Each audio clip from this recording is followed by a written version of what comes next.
أعوذ بالله من الشيطان الرجيم. بسم الله الرحمن الرحيم.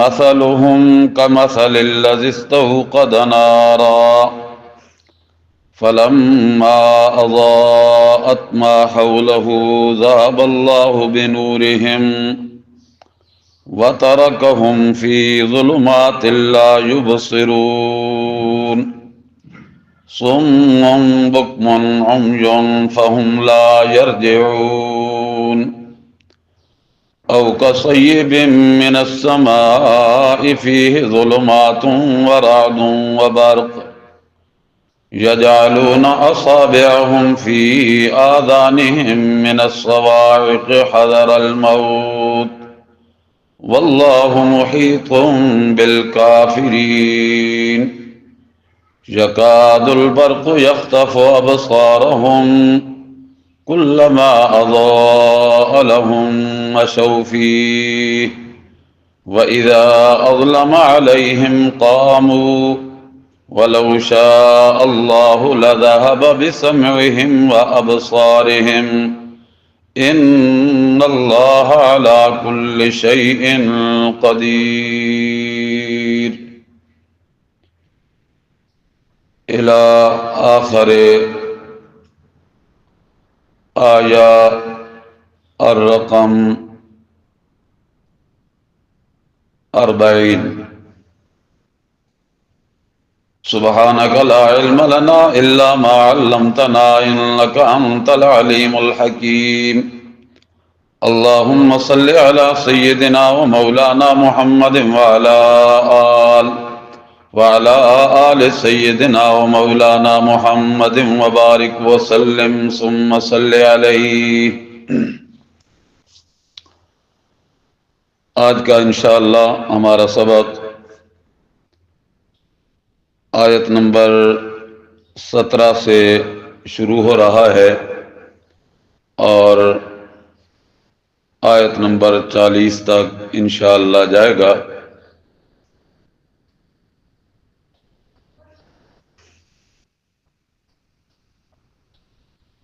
تین طبقات کا، تین گروہوں کا، تین جماعتوں کا، ماننے والے، انکار کرنے والے، اندر سے اور باہر سے اور یعنی منافقین. تین جماعتوں کے ذکر کے بعد اللہ نے دو مثالیں دی. مفسرین فرماتے ہیں کہ یہ تیسرے طبقے کے لیے اللہ نے دو مثالیں ذکر کی ہیں، اور تیسرا طبقہ تھا منافقین کا، تیسرا گروہ تھا. پہلی مثال مثلہم کمثل الذی استوقد نارا، اور دوسری مثال او کصیب من السماء فیہ ظلمات ورعد وبرق، کہ یہ دونوں مثالیں منافقین کے لیے اللہ نے دی ہیں کہ ان کا حال یہ ہے.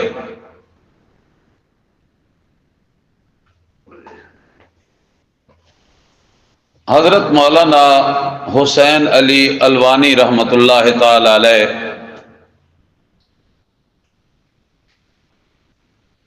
ان کی تحقیق یہ ہے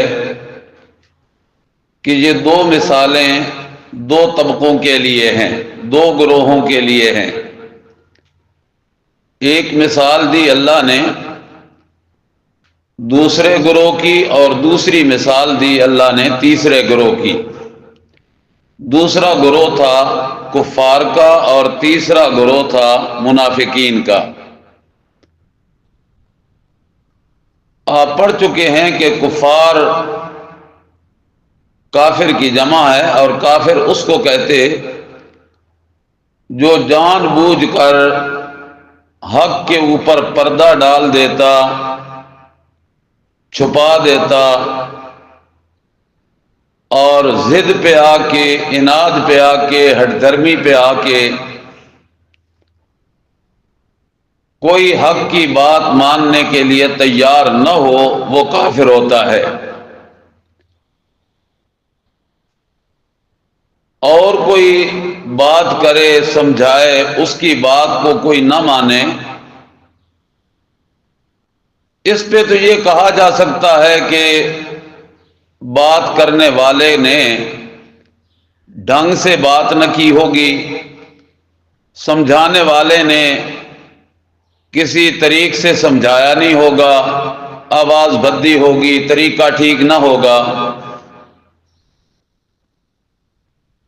لیکن اللہ کافروں کے لیے کہتے ہیں کہ میرے محبوب پیغمبر، تجھ جیسا حسین صورت، تجھ جیسا خوب آواز والا، تجھ جیسا اچھے اخلاق والا، اگر آپ جیسا بھی ان کو سمجھائے تو تیرا سمجھانا نہ سمجھانا ان کے لیے برابر ہے۔ اَأَنذَرْتَهُمْ أَمْ لَمْ تُنذِرْهُمْ لَا يُؤْمِنُونَ۔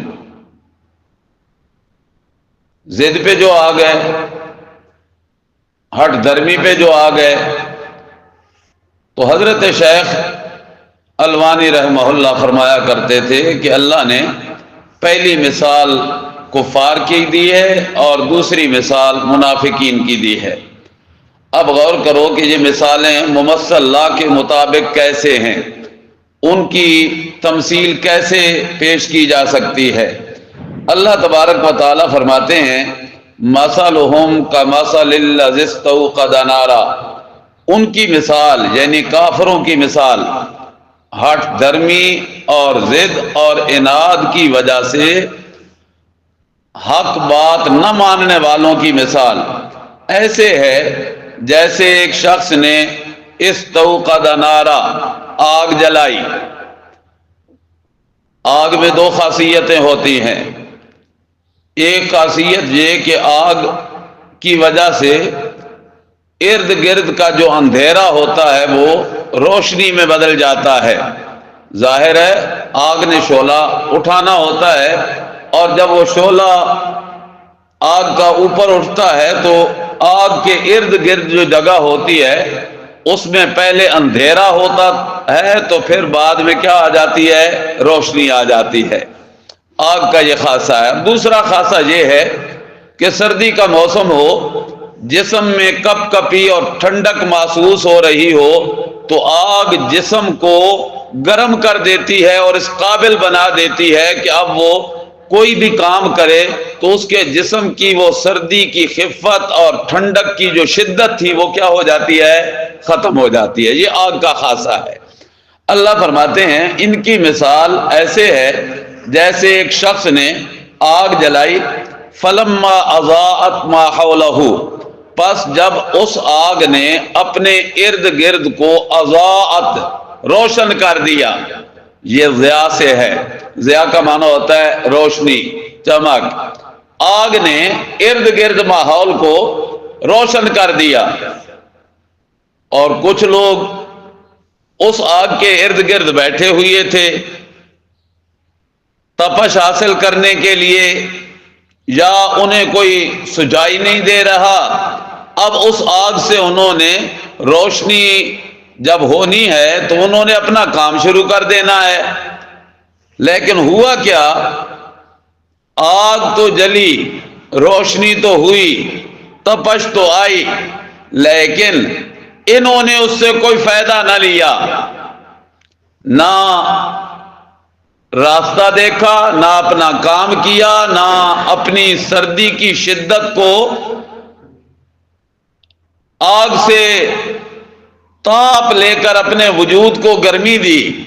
ذَهَبَ اللَّهُ بِنُورِهِمْ، لے گیا اللہ ان کی روشنی، وَتَرَكَهُمْ فِي ظُلُمَاتٍ لَا يُبْصِرُونَ، اور چھوڑ دیا ان کو اندھیروں میں، وہ دیکھتے نہیں۔ اب مثال ہو گئی ہے، اس پہ آگے اللہ نے تین باتیں ذکر کی۔ پہلی سمن، وہ بہرے ہیں، بکمن گنگے ہیں، عمیون اندھے ہیں، بہرے ہیں، گونگے ہیں، اندھے ہیں، فہم لا یرجعون، پس وہ نہیں لوٹتے، نہیں لوٹیں گے۔ اب اس مثال کو ذرا ممثل اللہ کے مطابق سمجھیے کہ اللہ نے یہ مثال دی ہے کافروں کی۔ اللہ نے فرمایا الذی استوقد نارا، ایک شخص ہے اس نے آگ جلائی، روشنی کی۔ وہ روشنی کیا ہے؟ ظاہری آگ نہیں، ظاہری چمک نہیں، وہ دل کی روشنی ہے، دل کی چمک ہے۔ اعلان توحید کیا ہے؟ اعلان توحید۔ رسول اللہ صلی اللہ علیہ وسلم نے نبوت کا کیا اعلان اور لوگوں کو توحید کی دی دعوت۔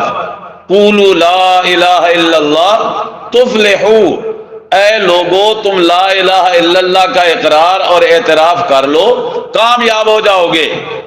اللہ کے نبی نے توحید کا اعلان کیا، دعوت توحید آپ نے پیش کی، دعویٰ کیا آپ نے۔ اب اس توحید کی دعوت کا اثر پھیلنے لگا۔ کبھی ابو بکر آ گئے، کلمہ پڑھ لیا، عمر آ گئے، کلمہ پڑھ لیا، عثمان آ گئے، کلمہ پڑھ لیا، علی آ گئے، کلمہ پڑھ لیا، طلحہ زبیر آ گئے، کلمہ پڑھ لیا، فارس سے سلمان آ گئے۔ یہ پھیلتا گیا معاملہ اور ارد گرد روشن ہونے لگا، یعنی دعوت توحید پھیلنے لگی، آپ کا پیغام، آپ کا اعلان پھیلنے لگا۔ لیکن ہوا کیا؟ ارد گرد کچھ لوگ بیٹھے ہوئے تھے، مکے والے، ابو جہل، ابو لہب، عتبہ، شیبہ، قریش کے لوگ، دوسرے قبیلوں کے لوگ جو مکے میں آباد تھے، وہ بیٹھے ہوئے تھے، لیکن انہوں نے بہرے پن کا مظاہرہ کیا، گنگے پن کا مظاہرہ کیا، اندھے پن کا مظاہرہ کیا۔ بہرے کیسے ہو گئے کہ کانوں میں انہوں نے انگلیاں دے دی، اور گنگے کیسے ہو گئے؟ بولے نہیں۔ اندھے کیسے ہو گئے؟ حق کا راہ دیکھا نہیں۔ فرمایا ذاہب اللہ بنورہم، اللہ ان کی روشنی لے گیا۔ روشنی ایمان والی کے لیے دل کا بینا ہونا ضروری تھا، اور دل ہو گیا اندھا، دل کے کان ہو گئے بہرے، دل کی زبان ہو گئی گنگی۔ وَتَرَكَهُمْ فِي ظُلُمَاتٍ لَا يُبْصِرُونَ، اللہ کے نبی ہجرت کر کے مدینہ چلے گئے اور یہ وہیں کے وہیں رہ گئے، صُمٌّ بُكْمٌ عُمْيٌ فَهُمْ لَا يَرْجِعُونَ۔ اور اللہ نے پہلے کہہ دیا تھا میرے پیغمبر أَأَنذَرْتَهُمْ أَمْ لَمْ تُنذِرْهُمْ لَا يُؤْمِنُونَ۔ یہ چونکہ ضد پہ آ چکے ہیں، اب انہوں نے ایمان قبول نہیں کرنا۔ مکے سے نکل کر 400 سے زائد کلومیٹر کا سفر کر کے بدر تک پہنچ گئے اسلام کو مٹانے کے لیے، اور اسلام ان کے پڑوس میں تھا، قبول کرنے کے لیے تیار نہ ہوئے۔ صم بکم عمی فہم لا یرجعون۔ دوسری مثال اللہ نے دی منافقین کے لیے، فرمایا منافق تھے کون؟ جو رسول اللہ کی مجلس میں آتے تو کہتے ہیں نشہد انک لرسول اللہ، ہم گواہی دیتے ہیں کہ آپ اللہ کے رسول ہیں۔ اللہ نے بھی جواب دے دیا تھا اللہ جانتا ہے کہ آپ اس کے رسول ہیں، لیکن اللہ گواہی دیتا ہے کہ ان المنافقین لکاذبون، منافق جھوٹے ہیں۔ یہ دو رخی پالیسی اختیار کرتے ہیں، دوہرے پن کا شکار ہیں۔ آپ کے پاس آتے ہیں تو آپ کے ساتھ محبتوں کی پینگیں، اور ادھر جاتے ہیں تو ان کے بن جاتے ہیں، اور جب ادھر دیکھتے ہیں کہ فتوحات ہو رہی ہیں تو آپ کے قریب آ جاتے ہیں، اور جب اگر پاسا جنگ کا پلٹ جائے، الٹ ہو جائے، تو پھر کہتے ہیں ہم نہیں کہتے تھے کہ یہ باہر نکلنا مناسب نہیں، جنگ کرنا مناسب نہیں، ابھی ہماری تعداد تھوڑی ہے، ابھی ہماری قوت نہیں ہے، پھر بہانے، اور الٹا مسلمانوں کے دل میں پیدا کرنے کی کوشش کرتے ہیں کہ ان کے دل میں بھی یہ جو بہادری کا جوہر ہے یہ تھوڑا مدھم ہو جائے، اور ان کے اندر بھی یہ دلوں میں جو قوت ہے وہ قوت کمزور پڑ جائے۔ اللہ تبارک و تعالیٰ نے ان کی مثال دیتے ہوئے فرمایا او کصیب من السماء، یا مثال ہے آسمان سے اترنے والی تیز بارش کی، موسلا دھار بارش۔ اور جب بارش تیز ہوتی ہے تو پھر ہوتا کیا ہے، بادل گہرے آ گئے،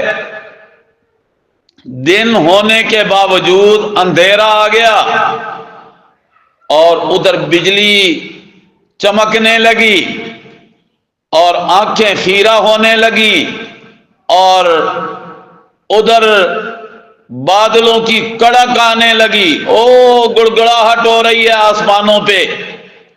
اب یہ بارش کے وقت تینوں کام ہوتے ہیں، جب بادل گہرے آ جائیں، بارش موسلا دھار ہو تو اندھیرا بھی آ جاتا ہے، بجلی بھی کڑکتی ہے اور بجلی چمکتی بھی ہے، تینوں کام ہوتے ہیں۔ اللہ نے فرمایا سیب من السماء، آسمان سے اترنے والی موسلا دھار بارش، فیہ ظلمات، اس میں اندھیرے بھی ہیں، ورعد، بجلی کی کڑک بھی ہے، وبرق، اور بجلی کی چمک بھی ہے۔ چمک سے روشنی ہوتی ہے اور کڑک سے ڈر لگتا ہے، اور اندھیرے میں ہاتھ کو ہاتھ سجھائی نہیں دیتا۔ یہ تینوں کام ہوتے ہیں۔ یہ کیا کرتے ہیں، یجعلون اصابعہم فی آذانہم، یہ کر دیتے ہیں اپنی انگلیاں اپنے کانوں میں۔ کیوں؟ من الصواعق، بجلی جو کڑک رہی ہے، اور بجلی کی کڑک سے فطرت انسانی یہ ہے کہ وہ اپنے کانوں پہ ہاتھ رکھ دیتا ہے۔ ایسا ہوتا ہے نہیں ہوتا؟ ایسا ہی ہوتا ہے، یہ تو بجلی کی کڑک ہے۔ اوہ گزر رہا ہے کوئی جہاز، آواز آ رہی ہے، جہاز ہو نیچی پرواز پہ، انسانی فطرت کیا ہے، جب جہاز گزرتا ہے نیچی پرواز میں، آواز دھیمی دھیمی ہوتی ہے یا تیز ہوتی ہے؟ تیز ہوتی ہے، اور تیز آواز میں آدمی کیا کرتا ہے، سب سے پہلے کانوں پہ ہاتھ رکھ دیتا ہے، میرے پردے نہ پھٹ جان۔ پھر کیا کرتا ہے، اپنے سر کو جھکا دیتا ہے، میرے ساتھ ٹکرا نہ جائے۔ حالانکہ سوچا نہیں جس مکان میں یہ بیٹھا ہے، جس بلڈنگ میں بیٹھا ہے، اگر جنگل میں ہے تو جس درخت کے نیچے بیٹھا ہے وہ درخت اونچا ہے، وہ بلڈنگ اونچی ہے۔ اگر جہاز ٹکرائے گا بھی تو پہلے اونچی بلڈنگوں سے ٹکرائے گا یا اس کے سر سے ٹکرائے گا؟ بلڈنگوں سے ٹکرائے گا۔ لیکن اس نے سر کیوں جھکا لیا؟ ہائے میرے سر نال جہاز نہ ٹکرا جائے۔ انسانی فطرت کی بات ہے کہ جب بجلی کڑکتی ہے تو کانوں پہ ہاتھ رکھ دیتا ہے، اور ہاتھ رکھ کے آنکھیں بھی بند کر دیتا ہے۔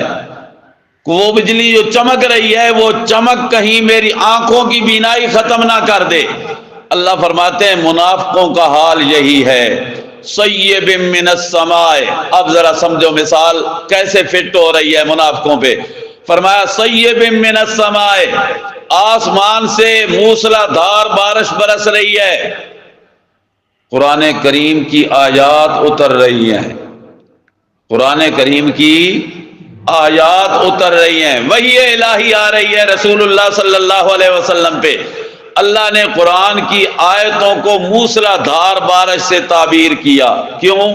کہ بارش انسان کے لیے نفع کا ذریعہ ہے، نقصان کا؟ نفع کا۔ اور قرآن بھی کیا ہے؟ نفع کا ذریعہ ہے۔ بارش سے زمین آباد ہوتی ہے، قرآن سے دل آباد ہوتا ہے۔ اللہ فرماتے ہیں سیب من السماء، آیات کی آیات اتر رہی ہیں، وحی الہی آ رہی ہے، فی ظلمات، لیکن اس میں تکلیفیں بھی ہیں۔ مشقتیں بھی ہیں، مصائب بھی ہیں، دکھ اور درد بھی ہیں، کافر تنگ کرتے ہیں، پھبتیاں کستے ہیں، کوئی ہیلا ہاتھ سے جانے نہیں دیتے، پھر رعدن کڑک بھی ہے، او ادھر سے آواز آئی ہم لشکر لے کے آ رہے ہیں، حملہ کریں گے، مسلمانوں کو ختم کر دیں گے، ڈراوے بھی ہیں، وبرقن، اب ذرا تیسرے جو لفظ پہ غور کرنا، وبرقن، پھر چمک بھی ہے، کیا مطلب کہ وہ بدر کا میدان فتح ہو گیا، کمال نہیں ہو گئی، 313 تھے، مقابلے میں 1000 تھے اور ان کو فتح ہو گئی۔ لگتا یہ ہے کہ مسلمانوں کے ساتھ کوئی اللہ کی غیبی مدد ہے، جس کی وجہ سے تعداد تھوڑی ہونے کے باوجود بھی ان کو کیا ہو گئی؟ فتح۔ اب دل ہی دل میں کڑن پیدا ہوتی ہے، گھر بیٹھے رہے، کاش کہ ہم بھی میدان میں چلے جاتے، مال غنیمت آ رہا تھا، ان کو حصے مل رہے ہیں، پھر ہمیں بھی حصہ مل جاتا۔ توجہ کرو بیٹیوں، ذرا غور کرو، اور یہ مرحلہ ہونا ہے، دنیا میں نہیں تو آخرت میں ہونا ہی ہونا ہے۔ جب اللہ تبارک و تعالی حساب و کتاب لیں گے نا، اور سامنے دیکھیں گے کہ نور کے تختوں پہ ٹہل رہے ہیں کون؟ قرآن والے، قرآن کو سمجھنے والے، قرآن سمجھانے والے، قرآن پڑھنے والے، قرآن پڑھانے والے، او نور کے ٹیلوں پہ گھوم رہے ہوں گے، مزے کے ساتھ گھوم رہے ہوں گے، تو اس وقت حسرت کرے گا، کاش کہ میں نے دنیا میں وقت قرآن کو دیا ہوتا، آج میں بھی اس درجے پہ پہنچا ہوا ہوتا۔ لیکن چونکہ اب وہ دنیا کا جہان ختم ہو گیا، اب ہتھیلیاں افسوس کی ملنے سے فائدہ نہیں ہوگا۔ اسی طرح منافقوں کا حال تھا کہ وہ جب ان کو خبر ملتی نا کہ مسلمانوں کو فتح ہو گئی، جنگ مسلمانوں کے ہاتھ آ گئی، مال غنیمت آ گیا، تو وہ افسوس کی ہتھیلیاں ملتے، کاش کہ ہم بھی گئے ہوتے، جہاد میں گئے ہوتے، رسول اللہ کے ساتھ ہوتے، آج ہمیں بھی حصہ مل جاتا۔ اللہ نے فرمایا یجعلون اصابعہم فی آذانہم، وہ اس وقت تو کر دیتے تھے کانوں میں انگلیاں کہ ان کی بات نہ سنی جائے، ان کے قریب نہ چلا جائے، مشکلات ہی مشکلات ہیں۔ وہ دیکھو بلال کے ساتھ کیا حشر ہو رہا ہے، تپتا ہوا ریگستان ہے، بھاری بھرکم پتھر ہیں، سینے پہ پتھر رکھ دیے، اور اس کا سردار جو ہے امیہ، وہ چابک اس کے ہاتھ میں ہے، مارتا ہے، پیٹتا ہے، اور کہتا ہے بلال کو کہ بلال کلمہ چھوڑ دے۔ بلال کہتے یہ تو میری ایک جان کو مار رہا ہے نا، اگر مجھے 1000 بھی جان ملے نا، اور اسی طرح وہ 1000 میری جان مار کھاتی رہے، پھر بھی نہیں چھوڑوں گا کلمہ نبی کا صلی اللہ علیہ وسلم۔ تو یہ کہ دیکھتے کہتے کمال ہو گئی، اتنی تکلیفیں، اتنی مصیبتیں، اتنی مشکلات، اسی یہ دے نیڑے نہیں جان دے، تکلیفوں کو دیکھ کے پیچھے ہٹ جاتے، اور فتوحات کی خبریں سن کے ہتھیلیاں ملنے لگ جاتے۔ اللہ نے یہ مثال کن کی دی؟ منافقوں کی۔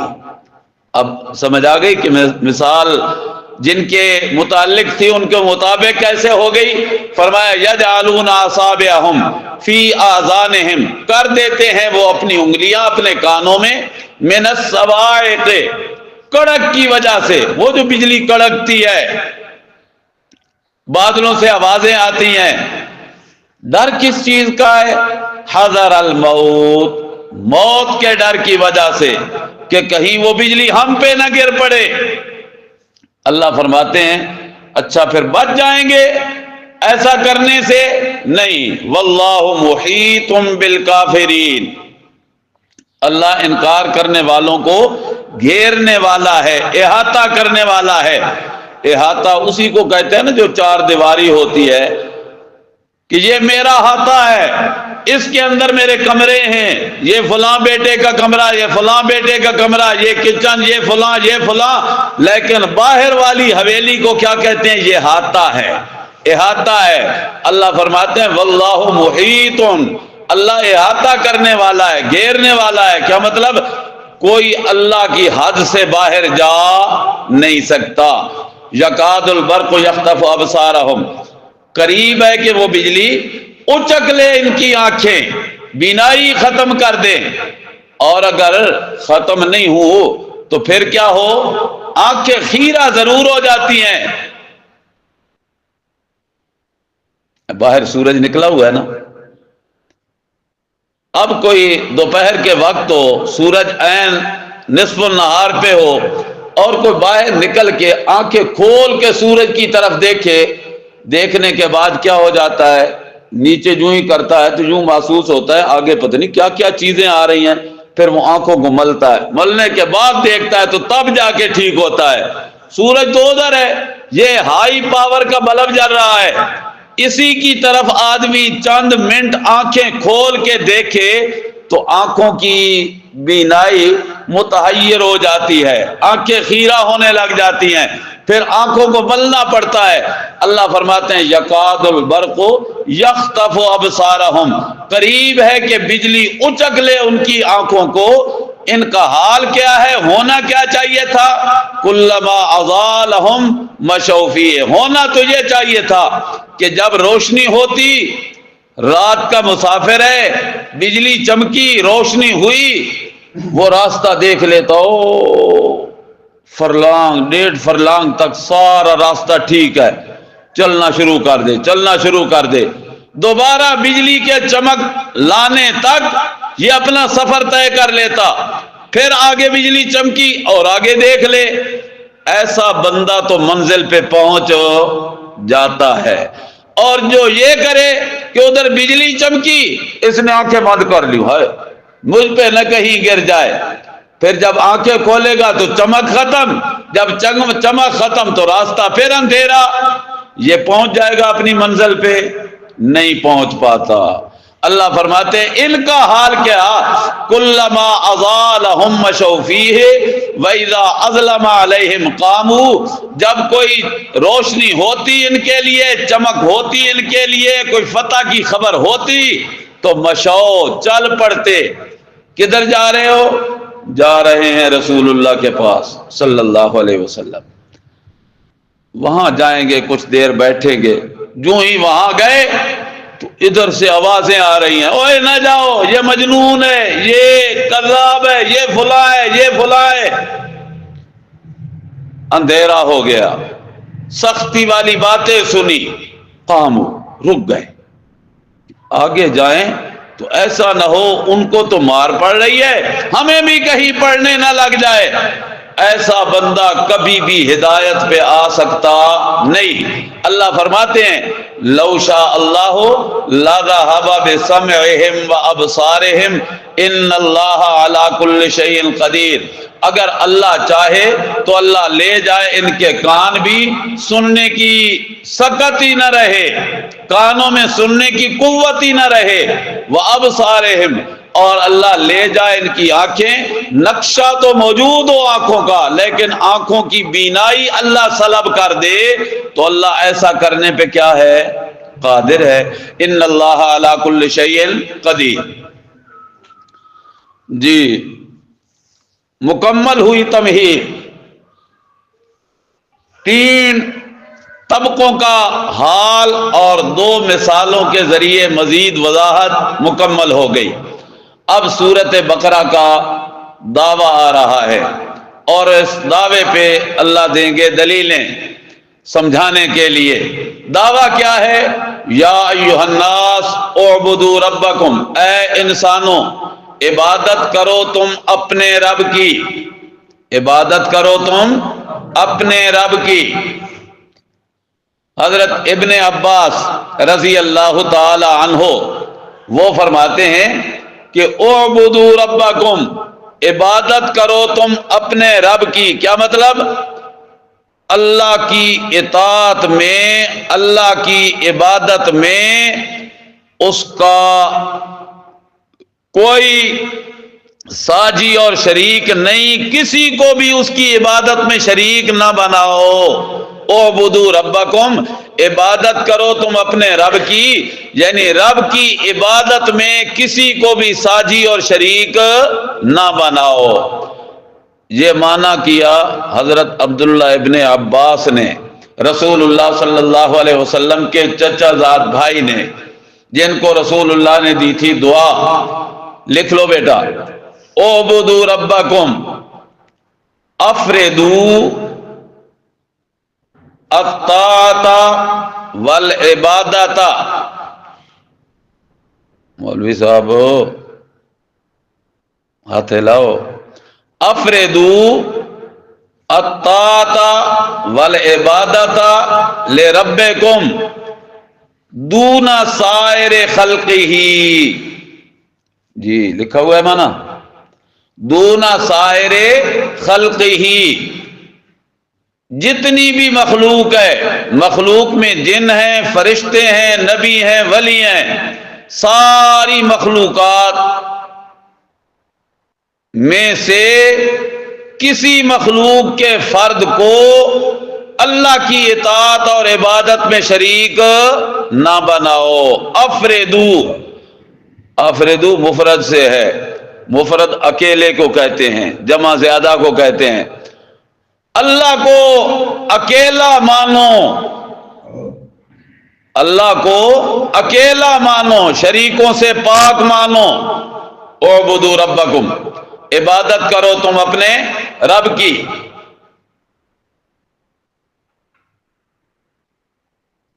جلدی کریں جی، جلدی کریں، لکھ لیں۔ عبادت معنی ہوتا ہے عبادت کا انتہا درجے کی عاجزی، غایت التذلل، غایت التذلل، انتہا درجے کی عاجزی۔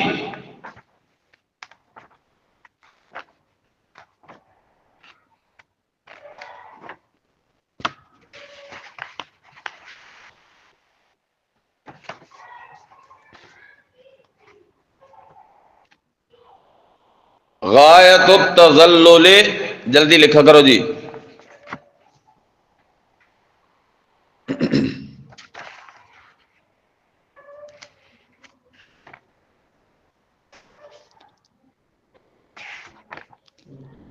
حضرت شاہ ولی اللہ محدث دہلوی رحمت اللہ تعالی علیہ وہ فرماتے ہیں کہ اللہ کے سامنے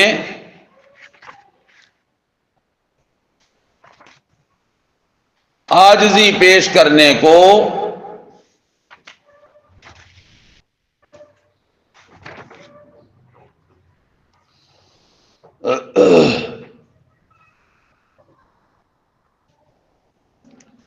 اللہ کے سامنے عاجزی پیش کرنے کو عبادت کہتے ہیں۔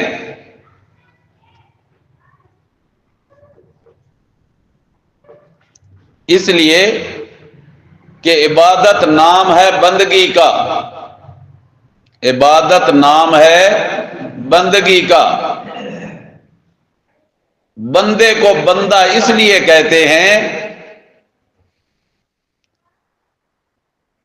کہ بندہ ہر وقت ہر چیز میں محتاج ہے، بندہ ہر وقت ہر چیز میں محتاج ہے۔ اب اس کی تہ میں غور کرو گے تو پتہ چلے گا کہ بندہ ہر وقت ہر چیز میں محتاج کیسے ہے۔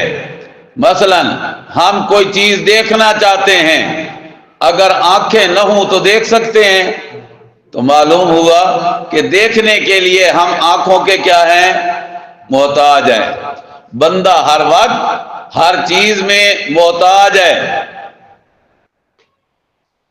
جس کے سامنے محتاج ہے، جس کے سامنے اپنی حاجتیں پیش کرتا ہے، اسے معبود کہتے ہیں، اسے معبود کہتے ہیں۔ اور اس حاجت مندی کو عبادت کہتے ہیں۔ سب سے بہترین معنی عبادت کا، بہترین معنی علامہ ابن قیم رحمت اللہ علیہ، علامہ ابن قیم رحمت اللہ علیہ عبادت کا معنی کرتے ہیں۔ اب میں عربی عبارت لکھواؤں گا، عربی عبارت لکھ لینا۔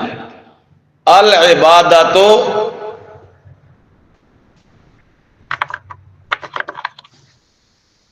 مولوی صاحب مولوی بن رہے ہو، ہیلو، العبادت ساتھ لکھ لو حاشیے پہ، العبادت عبارتن، العبادت عبارتن عن الاعتقاد والشعور بأن للمعبود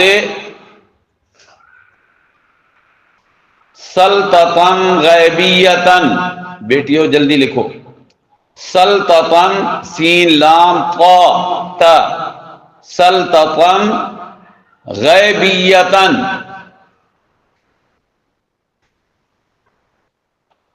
اے فی العلم والتصرف، اس کو بریکٹ میں کر دو، اے فی العلم والتصرف فوق الاسباب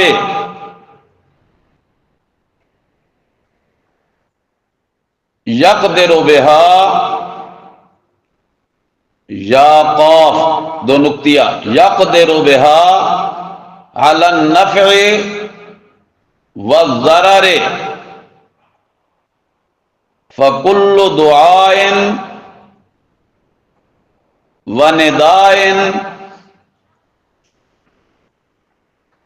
فکل دعاء ونداء وثناء وتعظیم ینشأ یا نون شین الف پر حمزہ، ینشأ من ھذا الاعتقاد فہی عبادۃ، کتاب کا نام ہے مدارج السالکین، مدارج السالکین۔ عبادت کا بڑا عمدہ معنی کیا ہے امام ابن قیم رحمہ اللہ نے، وہ فرماتے ہیں عبادت نام ہے ایک عقیدے کا، ایک شعور کا، شعور آ جائے بندے کو، عقیدہ ہو جائے بندے کا۔ شعور کا تعلق دماغ سے ہے اور عقیدے کا تعلق دل سے ہے۔ گویا دل اور دماغ میں یہ بات پکی ہو جائے، کیا کہ جو میرا معبود ہے اسے تسلط حاصل ہے، اور غیبی تسلط کیا مطلب؟ میں اللہ کو نہیں دیکھ رہا مگر میرا اللہ مجھے دیکھ رہا ہے، میرے اللہ کو مجھ پہ پورا پورا کنٹرول ہے، پوری طاقت ہے۔ دو چیزیں فی العلم والتصرف، میرا اللہ مجھے جانتا بھی ہے اور میرا اللہ مجھ پہ پورا اختیار بھی رکھتا ہے، میرے حال کو جانتا بھی ہے اور پورا اس کو میرے وجود پہ اختیار بھی حاصل ہے۔ فوق الاسباب، اور اللہ اسباب کا محتاج بھی نہیں۔ میں کوئی چیز پکڑوں، میں محتاج ہوں، اسباب ہوں گے تو چیز پکڑوں گا، ہاتھ ہوں گے تو چیز اٹھاؤں گا، پاؤں ہوں گے تو چل کے جاؤں گا، آنکھ ہوگی تو دیکھوں گا، کان ہوں گے تو سنوں گا، اور اگر ہاتھ نہ ہوں تو چیز پکڑی جا سکتی نہیں، پاؤں نہ ہوں تو چل کے جایا جا سکتا نہیں، آنکھیں نہ ہوں تو دیکھا جا سکتا نہیں، کان نہ ہوں تو سنا جا سکتا نہیں۔ شاید کسی کے ذہن میں یہ خیال ہو کہ آج کل تو آلات ایسے آ گئے، مشینیں آ گئی ہیں، کانوں میں نہ سننے، کان نہ سن رہے ہونا تو مشین لگاؤ تو سننے لگ جاتے ہیں۔ ذرا غور کرو کہ کان مشین کے ذریعے نہیں، یہ مشین نہیں سنوا رہی، کانوں کے اندر ایک قوت اللہ نے سننے کی رکھی تھی، وہ قوت کمزور ہو گئی، اس قوت کو اس مشین نے تھوڑی طاقت دے دی۔ سنا کس نے ہے؟ کانوں نے ہی۔ سبب اصل سننے کا یہ کان ہی تھا، دیکھنے کا سبب آنکھ ہی تھا۔ اور اللہ کیا ہے؟ اللہ کو نہ کانوں کی محتاجی نہ آنکھوں کی محتاجی، لیسا کمثلہ شیء، اللہ کی مثال تو ہے ہی کوئی نہیں، اس کی نظیر تو دی ہی نہیں جا سکتی۔ اللہ جانتا ہے، اللہ کو اختیار ہے فوق الاسباب، اور میں اور آپ کام کرتے ہیں ما تحت الاسباب، ہم کام کرتے ہیں ما تحت الاسباب، اور اللہ دیکھتا جانتا کام کرتا ہے ما فوق الاسباب۔ اللہ کو اسباب کی محتاجی نہیں، مجھے آپ کو حتیٰ کہ نبیوں کو ولیوں کو اسباب کی محتاجی تھی، وہ اسباب کے تحت کام کرتے تھے، اور اللہ اسباب کا محتاج نہیں، اللہ کا کام ہوتا ہے ما فوق الاسباب۔ یہ تحت الاسباب اور فوق الاسباب کو ذرا آج اچھی طرح سمجھ لو، آگے جوں آیات آتی جائیں گی میں بس اشارہ کرتا جاؤں گا کہ یہ ما فوق الاسباب ہے، یہ ما تحت الاسباب ہے۔ آگے وہ عقیدہ ہو گیا، شعور ہو گیا، یقدر بہا علی النفع والضرر، کہ میرا اللہ مجھے نفع دینے کی بھی قدرت رکھتا ہے، مجھے نقصان آ جائے تو نقصان کے سے بچانے کی بھی قدرت رکھتا ہے، اور اسباب کا محتاج بھی نہیں۔ جب یہ عقیدہ ہو جائے، پھر سنیے ذرا، جب یہ عقیدہ ہو جائے کہ میرے اللہ کو مجھ پہ غیبی طور پہ تسلط حاصل ہے، وہ جانتا بھی ہے اور میرے نفع نقصان کا مالک بھی ہے، قدرت بھی رکھتا ہے، اختیار بھی رکھتا ہے، جب عقیدہ یہ بن گیا تو اب کیا ہوگا؟ کل دعائن، جب بھی وہ دعا مانگے گا تو کس سے مانگے گا؟ اللہ سے مانگے گا۔ کل دعائن و ندائن، جب بھی پکارے گا تو کس کو پکارے گا؟ اللہ کو پکارے گا۔ و ثنائن، تعریف کے بول بولے گا، کس کی تعریف کے؟ اللہ کے۔ و تعظیم، اور جھک جائے گا کس کے سامنے؟ اللہ کے سامنے۔ اب یہ جو چار کام اس نے کیے، دعا مانگی، صدا لگائی، تعریف کی، تعظیم کی، اب یہ چاروں کام عبادت بن جائیں گے۔ اب یہ چاروں کام کیا بن جائیں گے؟ عبادت بن جائیں گے۔ کیوں عبادت بنیں گے؟ کہ اس نے عقیدہ یہ رکھ لیا کہ میرا معبود میرا اللہ ہے اور میں اللہ کو پکار رہا ہوں، معبود میرا اللہ ہے، میں اللہ کو آواز دے رہا ہوں، معبود میرا اللہ ہے، میں اللہ کی تعریف کر رہا ہوں، معبود میرا اللہ ہے، میں اللہ کی تعظیم کر رہا ہوں، کر رہی ہوں۔ اب یہ کام جب چاروں کے چاروں کرے گی تو یہ چاروں کام کیا بن جائیں گے؟ عبادت۔ چاروں کام کیا بن جائیں گے؟ عبادت۔ اب ذرا نماز کو ہم عبادت سمجھتے ہیں، کہتے ہیں، اور ہے بھی یہی حقیقت کہ نماز عبادت ہے۔ اب نماز میں کیا ہے؟ نماز میں ثنا ہے، نماز میں الحمد شریف ہے، نماز میں جھکنا ہے، نماز میں اٹھنا ہے، نماز میں تکبیر ہے، نماز میں التحیات ہے، نماز میں دعا ہے. تو اب یہ ثنا، یہ اٹھنا، یہ جھکنا، یہ تعظیم کرنا، یہ ندا کرنا، یہ سارے کام کیا ہو گئے؟ عبادت. یہ سارے کام کیا ہو گئے؟ عبادت. اور یہ عبادت کس کی بنی؟ اللہ کی بنی. اب اگر یہی چار کام کسی نبی کے لیے کرنے لگ جائے، ندا نبی کو دے، لبیک یا رسول اللہ، لبیک یا حسین، دعا مانگنے لگا، بابا جی مہربانی کرو، میری قسمت کھوٹی کھری کرو، میرا کام کر دو، میرا بیٹا بیمار ہے، بابا جی میری بیٹی بیمار ہے، اسے شفا دے دو.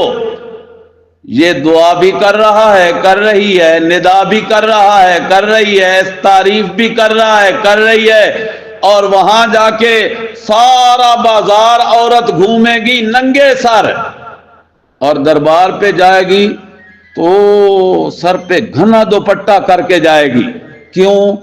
کہ یہ بابا جی مجھے دیکھیں گے، بابا جی مجھے دیکھتے ہیں، اور اگر بابا جی نے مجھے بے پردگی کی حالت میں دیکھ لیا نا تو بابا میرا تختہ الٹ دیں گے، مجھے تباہ و برباد کر دیں گے. اب یہ ڈر کس کا آیا دل میں؟ بابا کا. ندا کس کو کی؟ رسول کو صلی اللہ علیہ وسلم، کسی امام کو، کسی پیر کو، کسی فقیر کو. تو جب یہ چار کام تھے عبادت، تو یہ عبادت اللہ کی ہوئی یا ان کی ہوئی؟ ان کی ہوئی. اللہ کی عبادت کرے تو توحید ہے، ان کی عبادت کرے تو شرک ہے. اسی کا نام ہے شرک. یہی فرق ہے توحید اور شرک میں. اللہ کے نبی دعوت دیتے تھے توحید کی، شرک سے نکالنے کے لیے، اور مشرکین مکہ اور یہود کے بڑے بڑے پوپ اور پنڈت اور پادری وہ دعوت دیتے تھے شرک کی. اللہ تعالیٰ نے اپنا پیغمبر بھیجا تاکہ شرک کے دائیوں کی دعوت کے مقابلے میں میرے پیغمبر کی دعوت توحید ہو جائے. جب دعوت توحید ہوگی تو لوگ شرک سے، کفر سے نکل کے کدھر آ جائیں گے؟ توحید کی طرف آ جائیں گے، ایمان کی طرف آ جائیں گے. اور اللہ نے اپنے پیغمبر کو وحی کے ذریعے یہ پیغام دیا کہ میرے پیغمبر ان کو کہہ دو، یا ایھا الناس، اے لوگو، اعبدوا ربکم. اب کوئی سمجھ آیا جی عبادت کا معنی؟ اور رسول اللہ صلی اللہ علیہ وسلم کو جو اللہ نے پہلا پیغام دیا تھا، اس پہلے پیغام میں اعلان یہ کروایا کہ یا ایھا الناس اعبدوا ربکم، اور یہ دعویٰ ہے سورت کا. سمجھو ذرا، عبادت کا معنی ہو گیا. قرآن کریم میں عام طور پہ عبادت کی 4 قسمیں آئیں گی، آتی ہیں 4 قسمیں، اور انشاءاللہ آپ پڑھو گے. پہلی قسم عبادت کی غائبانہ پکار کرنا. نمبر 1 غائبانہ پکار کرنا، جس کو دعا کہتے ہیں. غائبانہ پکار کرنا یہ عبادت ہے. رسول اللہ صلی اللہ علیہ وسلم کی حدیث ہے، بخاری اور مسلم میں ہے. آپ نے فرمایا الدعاء هو العبادت، دعا عبادت ہی ہے، دعا عبادت ہی ہے. اس لیے کہ دعا کس سے مانگ رہا ہے؟ اللہ سے. نمبر 2 نظر و نیاز دینا. نظر و نیاز دینا یہ بھی عبادت کی ایک قسم ہے، مالی عبادت. پہلے آیا قولی عبادت، اب آیا مالی عبادت. نظر و نیاز دینا یہ بھی کس کا حق ہے؟ اللہ ہی کا. اگر کوئی نظر مانے، نیاز دے، یہ 2 لفظ ایک ہی چیز ہیں. یہ جہالت کی وجہ ہے جو یہ ہم کہہ دیتے ہیں نظر اور ہے، نیاز اور ہے. دروازے پہ دستک ہوتی ہے، بچے کو بھیجا، جاؤ باہر دیکھ کے آؤ کون آیا ہے۔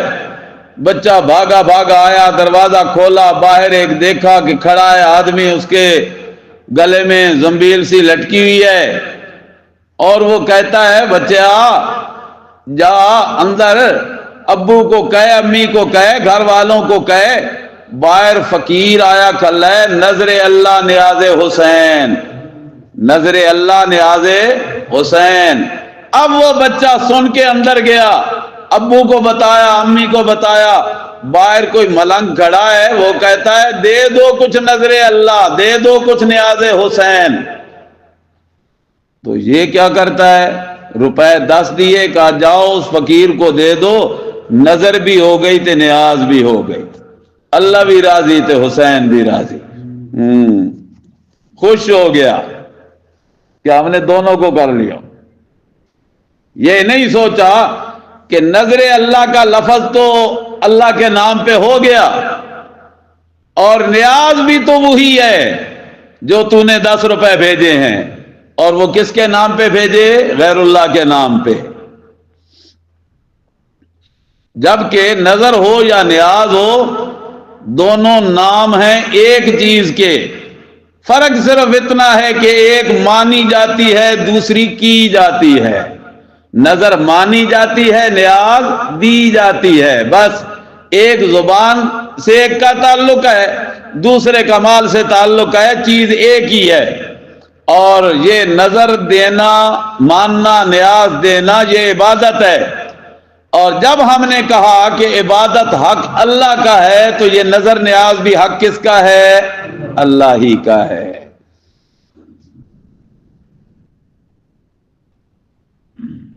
میرے سبق میں شریک میری بہنوں، ماؤں، عزیزہ بچیوں، ذرا غور کرو، بڑی خرابیاں ہیں ہم میں۔ کہنے کے تو ہم کہہ دیتے ہیں کہ ہم اللہ کی بندیاں ہیں، اللہ کے بندے ہیں، اس کی عبادت کرتے ہیں، لیکن اگر قرید کی جائے تو ساری خرابیاں ہم میں پائی جاتی ہیں۔ آپریشن تھیٹر میں پہنچ گئی ہو، اب یہ آپریشن ہو رہا ہے، اور ڈاکٹر آپریشن شفا کی غرض سے کرتا ہے یا دکھ دینے کے لیے؟ شفا کی غرض سے۔ اللہ کرے بیماری کا خاتمہ ہو جائے۔ بڑے درد دل سے کہہ رہا ہوں میری بیٹیوں، میری بہنوں، میری ماؤں، میرے بھائیوں، عزیزوں، اور جہاں تک میری آواز جائے آج کے ذرائع کے ذریعے، اللہ جانتا ہے صرف میرا درد دل ہے، کوئی غرض نہیں۔ ایک ہی غرض ہے کہ اللہ کرے ہمارے عقائد سے شرک، بدعات اور رسومات کا خاتمہ ہو جائے، اور اللہ کرے ہم اللہ کے خالص بندے بن جائیں، خالص عبادت کرنے والے بن جائیں، اور اللہ فرشتوں پہ فخر کر کے کہے دیکھو میری بندیوں کو، دیکھو میرے بندوں کو، کیسے انہوں نے مجھ پہ یقین پیدا کر لیا۔ جی تو کیا کہا میں نے؟ عبادت کی 4 صورتیں ہیں، 4 قسمیں ہیں۔ پہلی قسم غائبانہ پکارنا حاجات و مشکلات میں، یہ اللہ ہی کا حق ہے۔ نمبر 2 نظر و نیاز دینا، یہ بھی حق کس کا ہے؟ اللہ ہی کا۔ تیسری قسم سجدہ کرنا، جو نماز کا اہم ترین رکن ہے۔ جب سجدے کی بات آئی تو پھر سجدے سے پہلے رکوع ہوتا ہے، رکوع سے پہلے قیام ہوتا ہے، سجدے کے بعد قعدہ ہوتا ہے۔ 4 حالتیں ہوتی ہیں نماز کی، قیام، رکوع، سجدہ اور قعدہ۔ 4 حالتیں نماز کے اندر رب نے رکھی ہیں۔ جب نماز عبادت ہے تو یہ 4 حالتیں بھی کیا ہیں؟ عبادت ہیں۔ جس طرح سجدہ حق ہے رب کا، اللہ کے بغیر اگر یہ کسی دربار پہ، کسی خانقاہ پہ، کسی قبر پہ، کسی درخت پہ، کسی پتھر پہ، کسی لکڑی کے اونچے ڈنڈے پہ، کسی رنگ برنگے جھنڈے پہ اگر ہم نے اپنے سر کو جھکا دیا تو ہم نے اس کا کیا کیا؟ سجدہ۔ اس کا کیا کیا؟ سجدہ، جبکہ سجدہ حق ہے اللہ کا، اس لیے کہ سجدہ عبادت ہے۔ جب ہم نے یہ سجدہ، یہ جھکنا پیش کر دیا مٹی کی ڈھیری پہ، لکڑی کے ڈنڈے پہ، یا کاغذ کے ٹکڑے پہ، یا کپڑے کی ٹاکی پہ، تو ہم نے اس کی عبادت، تو پھر یہ توحید رہے گی یا شرک بن جائے گا؟ شرک بن جائے گا۔ تیسری چیز سجدہ کرنا، یہ بھی عبادت ہے، اور حق کس کا ہے؟ اللہ ہی کا۔ چوتھی چیز، آدمی پیسے بھی خرچ کرتا ہے، گھر بھی چھوڑ کے جاتا ہے، لباس بھی گھر والا اتار دیتا ہے، اور وہ پہنچ جاتا ہے بیت اللہ شریف میں، اور بیت اللہ کے ارد گرد چکر کاٹتا ہے۔ ان چکروں کو کیا کہتے ہیں؟ طواف۔ چکروں کو کیا کہتے ہیں؟ طواف، پھیرے دینا۔ یہ عبادت ہے، حق ہے اللہ کا، اور یہ حق اللہ کے گھر بیت اللہ کے ارد گرد جائز ہے۔ اس کے بغیر کسی جگہ پہ بھی پھیرے دینا جائز نہیں ہے۔ یہ پھیرے، چکر، طواف، یہ عبادت ہے، اور عبادت حق ہے اللہ کا، اور یہ حق اللہ کا پورا ہونا ہے مکے میں جا کر، مدینے میں بھی نہیں۔ حالانکہ مدینے میں نبی کی بنائی ہوئی مسجد ہے، قباء ہے، مسجد نبوی ہے، مسجد قبیلہ بنو سلمہ ہے، مسجد ذو قبلتین ہے، بڑی مسجدیں ہیں۔ ان مسجدوں میں نماز تو پڑھی جا سکتی ہے، پھیرے نہیں دیے جا سکتے۔ پھیرے حق ہے بیت اللہ شریف کا، جس کو طواف کہتے ہیں۔ طواف عبادت ہے، اور یہ حق ہے اللہ کا۔ اگر یہ مسجد نبوی کے پھیرے جائز نہیں، رسول اللہ صلی اللہ علیہ وسلم کی قبر انور کے پھیرے جائز نہیں، تو پھر کراچی، خیرپور، راولپنڈی، لاہور، پشاور، کسی بزرگ کی قبر پہ بھی پھیرے جائز نہیں ہیں، اس لیے کہ یہ عبادت ہے، اور عبادت حق ہے کس کا؟ اللہ کا۔ چلو جی، یا ایھا الناس، اے انسانوں، اعبدوا ربکم، عبادت کرو تم اپنے رب کی۔ جتنی بھی قسمیں ہیں عبادت کی، وہ سارے حق کس کا ہیں؟ اللہ کا۔ ربکم، اپنے رب کی۔ آگے اللہ نے اس پہ 5 دلیلیں دی۔ پہلی دلیل ربکم کے اندر بھی موجود ہے کہ وہ تمہارا رب جو ہوا، پالنے والا جو ہوا، الذی خلقکم، جس نے تمہیں پیدا کیا۔ اور یہ تو مکے والے بھی مانتے تھے کہ پیدا کرنے والا کون ہے؟ اللہ ہی ہے۔ اللہ خلق کل شیء وخلق کل شیء، قرآن کریم میں جا بجا آتا ہے۔ صرف ایک حوالہ دیکھ لو، نکالو پارہ نمبر 7، آخری رکوع، 7ویں پارے کا آخری رکوع نکالو، صفحہ 128، بالکل آخری صفحہ 7ویں پارے کا، پہلی سطر پہ ذرا غور کرو۔ وَخَلَقَ كُلَّ شَيْءٍ، پہلی سطر، وَخَلَقَ كُلَّ شَيْءٍ وَهُوَ بِكُلِّ شَيْءٍ عَلِيمٌ ذَلِكُمُ اللَّهُ، ذَلِكُمْ اللَّهُ رَبُّكُمْ۔ وہاں کیا کہا تھا؟ اعبدوا ربکم، ذالکم اللہ، یہ کام کرنے والا اللہ، ربکم، وہی تمہارا رب ہے، لا الہ الا ہو، اس کے سوا تمہارا معبود کوئی نہیں۔ آگے پھر کیا کہا؟ خالق کل شیء، خالق کل شیء، وہ ہر چیز کا پیدا کرنے والا ہے، بنانے والا ہے۔ فاعبدوہ، وہاں کیا کہا تھا؟ یا ایھا الناس اعبدوا ربکم، یہاں کیا کہا؟ فاعبدوہ، پس عبادت کرو تم اس ہی کی، عبادت کرو تم اس ہی کی، اسی کی عبادت کرو۔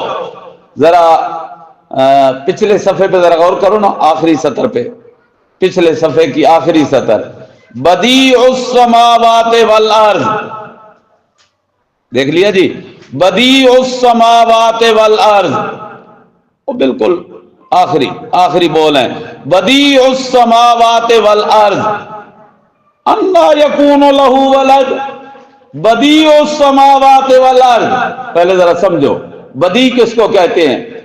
بدیع کہتے ہیں بغیر نقشے کے کسی چیز کو بنا لینا، بغیر نقشے کے کسی چیز کو بنا لینا۔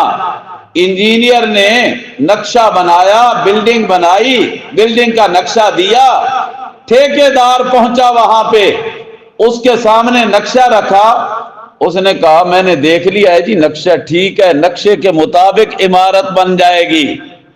اس نے عمارت بنا لی، کہیں سے 2-4 انچ کا فرق آ گیا، پیمائش کی، دیکھا تو مالک نے ٹھیکیدار کو کہا یہ کیا کیا تو نے، گند مچا دیا، میری سارے پیسہ ضائع کر دیا۔ کیا ہوا بھائی؟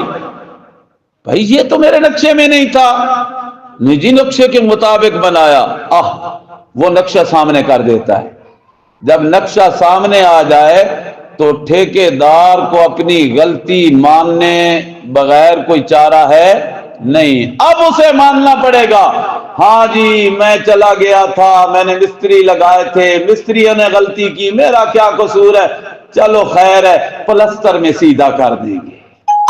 وجہ کیا بنی کہ وہ نقشہ جو ایسا آ گیا، نقشے کے مطابق چیز بننی چاہیے تھی۔ اللہ فرماتے ہیں تم چیز بنانے میں نقشوں کے محتاج ہو اور میں اللہ بنانے میں نقشوں کا محتاج نہیں ہوں، مجھے نقشوں کی ضرورت اور محتاجی نہیں ہے۔ بدیع السماوات والارض، وہ آسمانوں کو زمین کو بنایا اس نے بدیع، بغیر نقشے کے، نقشہ بھی کوئی نہیں، آسمان کو بنا دیا، نقشہ کوئی نہیں، زمین کو بنا دیا، اور پھر ایک منزل نہیں 7 آسمان بنا دیے، اور اتنے فاصلے پہ بنائے کہ جتنا پہلے آسمان سے زمین سے پہلے آسمان کا فاصلہ، اتنا ہی پہلے آسمان سے دوسرا، پھر اتنا فاصلہ تیسرا، پھر اتنا فاصلہ چوتھا، اتنے فاصلوں پہ اللہ نے کتنے آسمان بنا دیے؟ 7۔ اور کسی آسمان کے نیچے تھما نہیں لگایا، ٹیک نہیں لگائی، بغیر ٹیک کے کھڑے کر دیے۔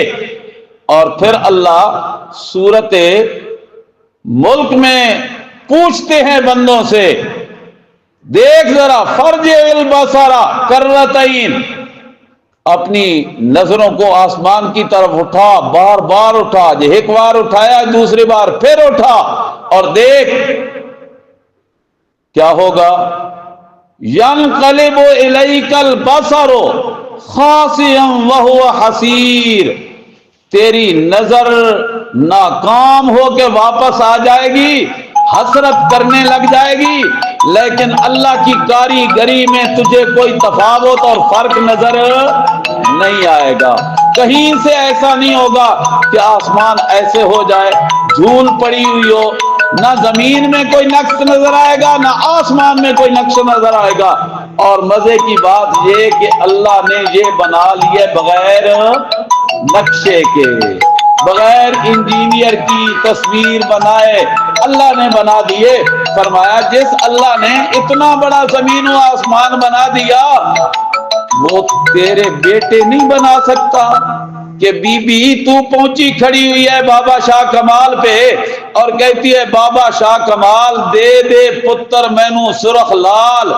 پھر کبھی کبھی لال عیسن کروڑ میں جانے والے جا کے کہتے ہیں بابا لال عیسن کروڑی لے کے آئیاں میں گڑ دی روڑی تے دے دے من پترا دی جوڑی، ہکتے بھی نہیں جوڑی اکٹھی دے تے رشوت بابے کو مٹھا گڑ دیتا۔ سبحان اللہ، ایک روڑی دے بدلے 2 پترا دی جوڑی، سودا سستا۔ عقیدہ کیا ہے کہ یہ بابا اولاد دینے پہ قادر ہے، عقیدہ کیا ہے کہ بابا لال شاہ مجھے اولاد دینے کی طاقت رکھتا ہے۔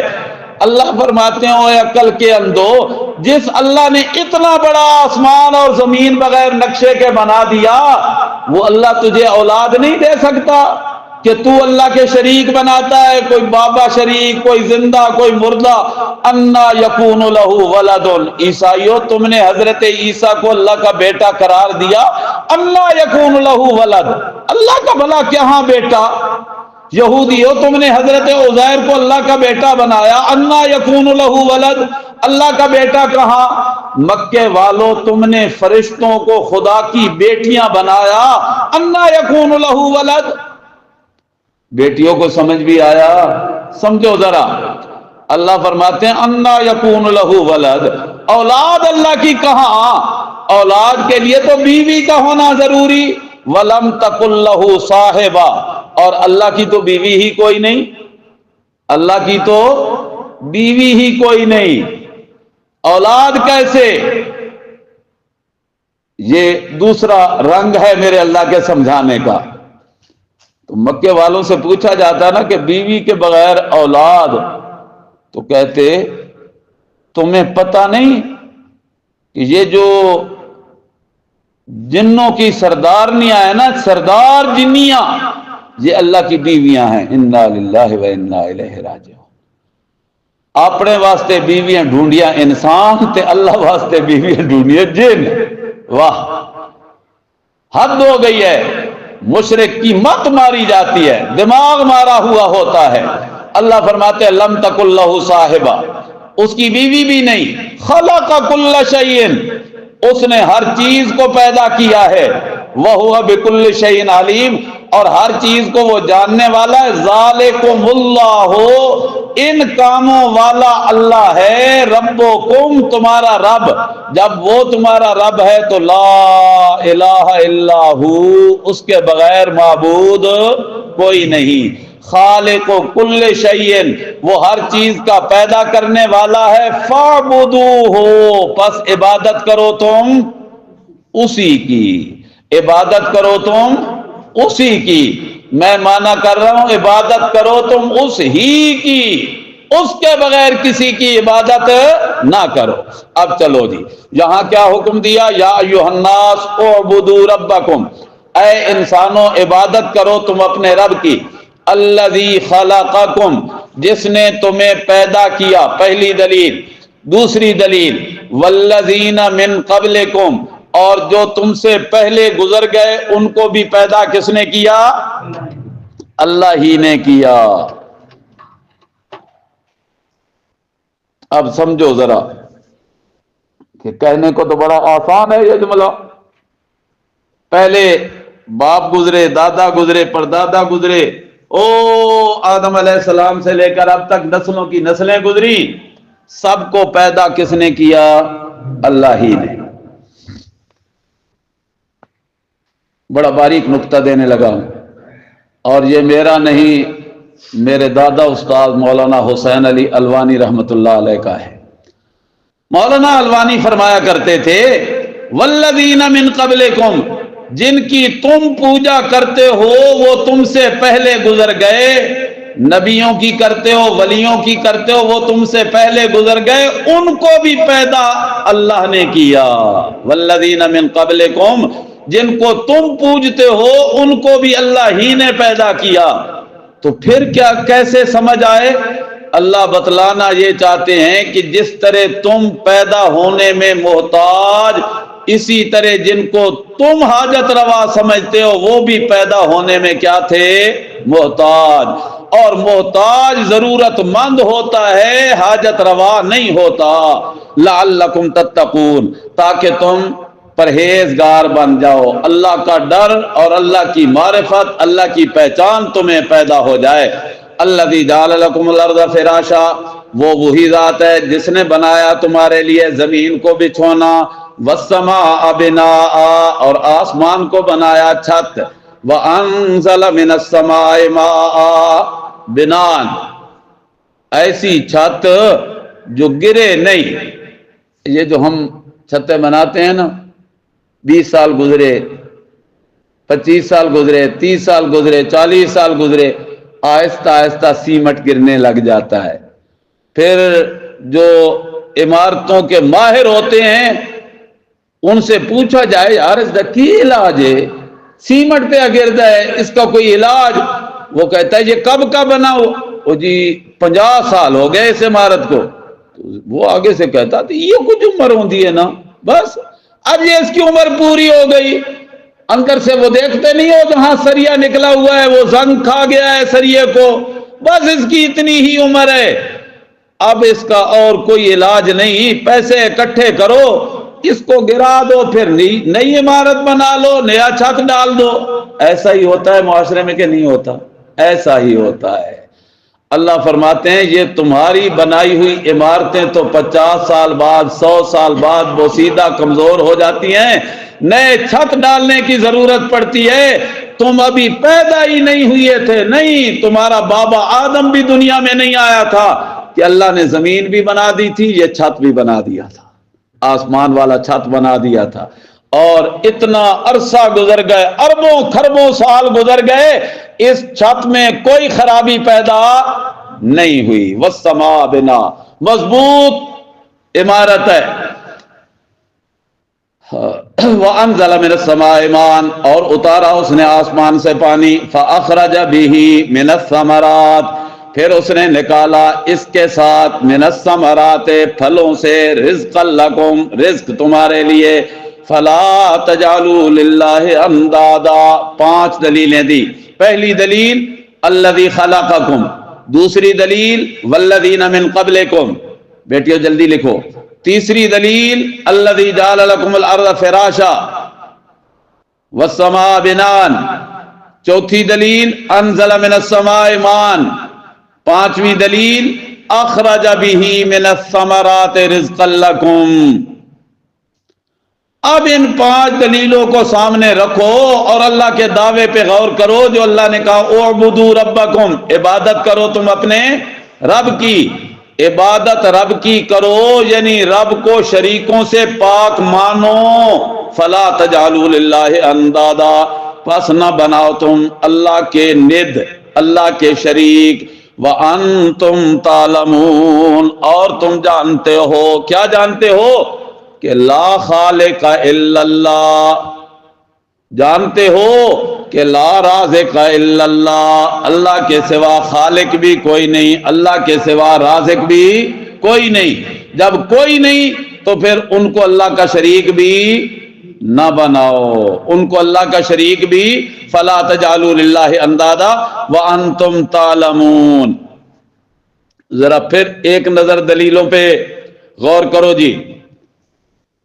اللہ نے کہا اعبدوا ربکم الذی خلقکم والذین من قبلکم، تم رب کی عبادت کرو جس نے تمہیں پیدا کیا، پہلوں کو پیدا کیا، پہلوں کو پیدا کیا، پھر تمہارے دنیا میں آنے کا وہ پہلے ذریعہ بن گئے، تمہارا ابو، تمہاری امی، اور تمہارے ابو امی کا دنیا میں آنے کا ذریعہ دادا دادی، نانا نانی، ان کے دنیا میں آنے کا ذریعہ پردادا پردادی، پر نانا پر نانی، یہ سلسلہ اوپر تک چلے جاؤ چلے جاؤ چلے جاؤ، او آدم و حوا تک پہنچ جاؤ۔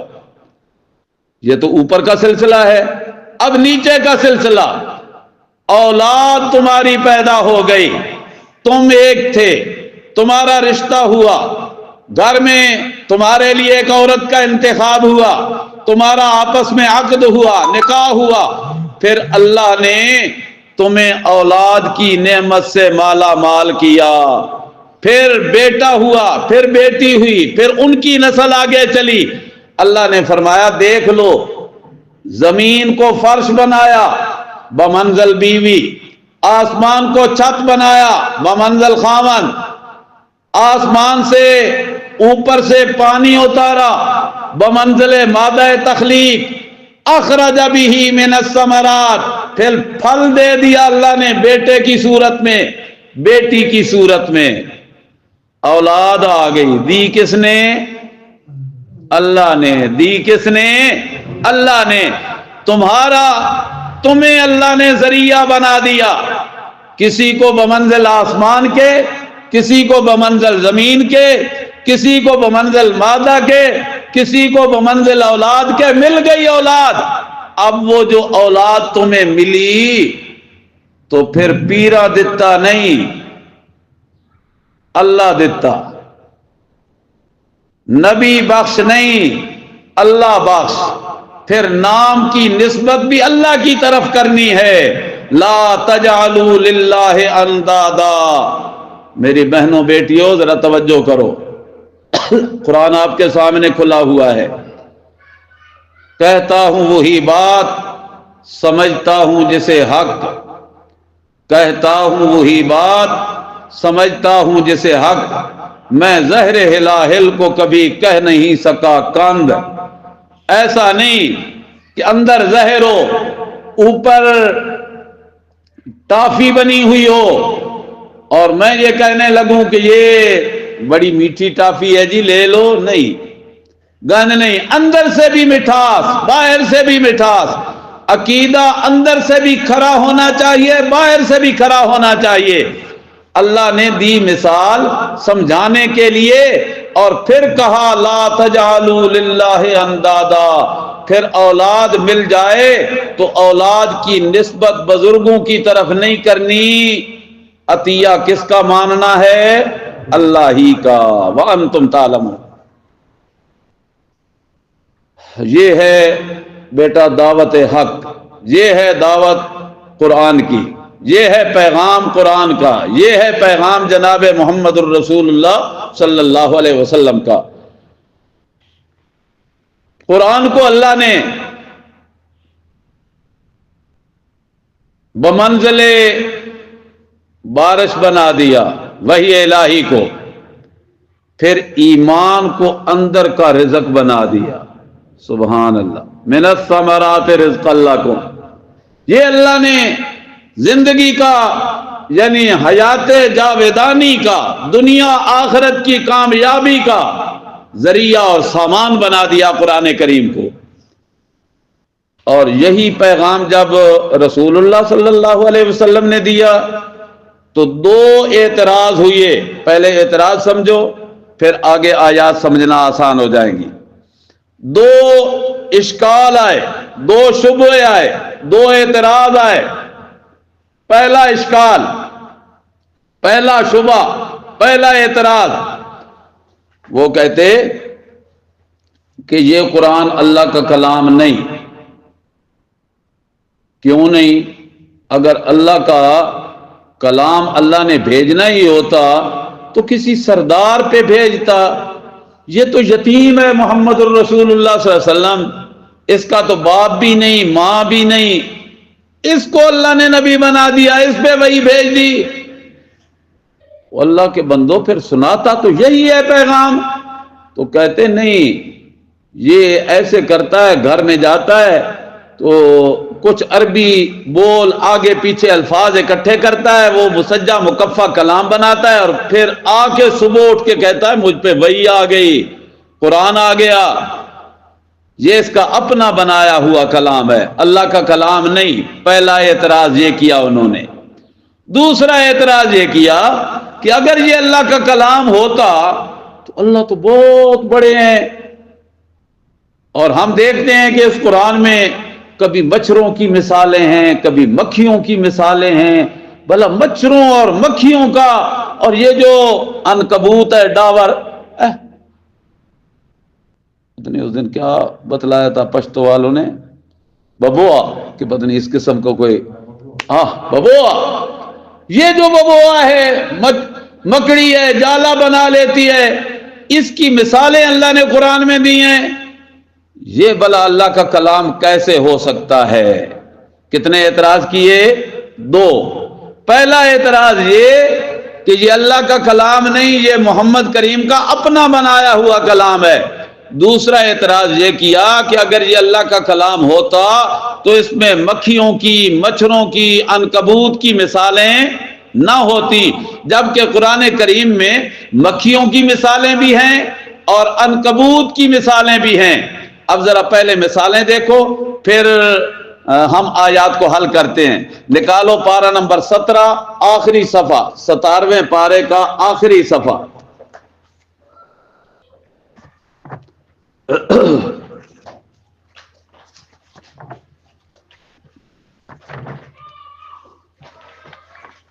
صفحہ 308 پیج جی.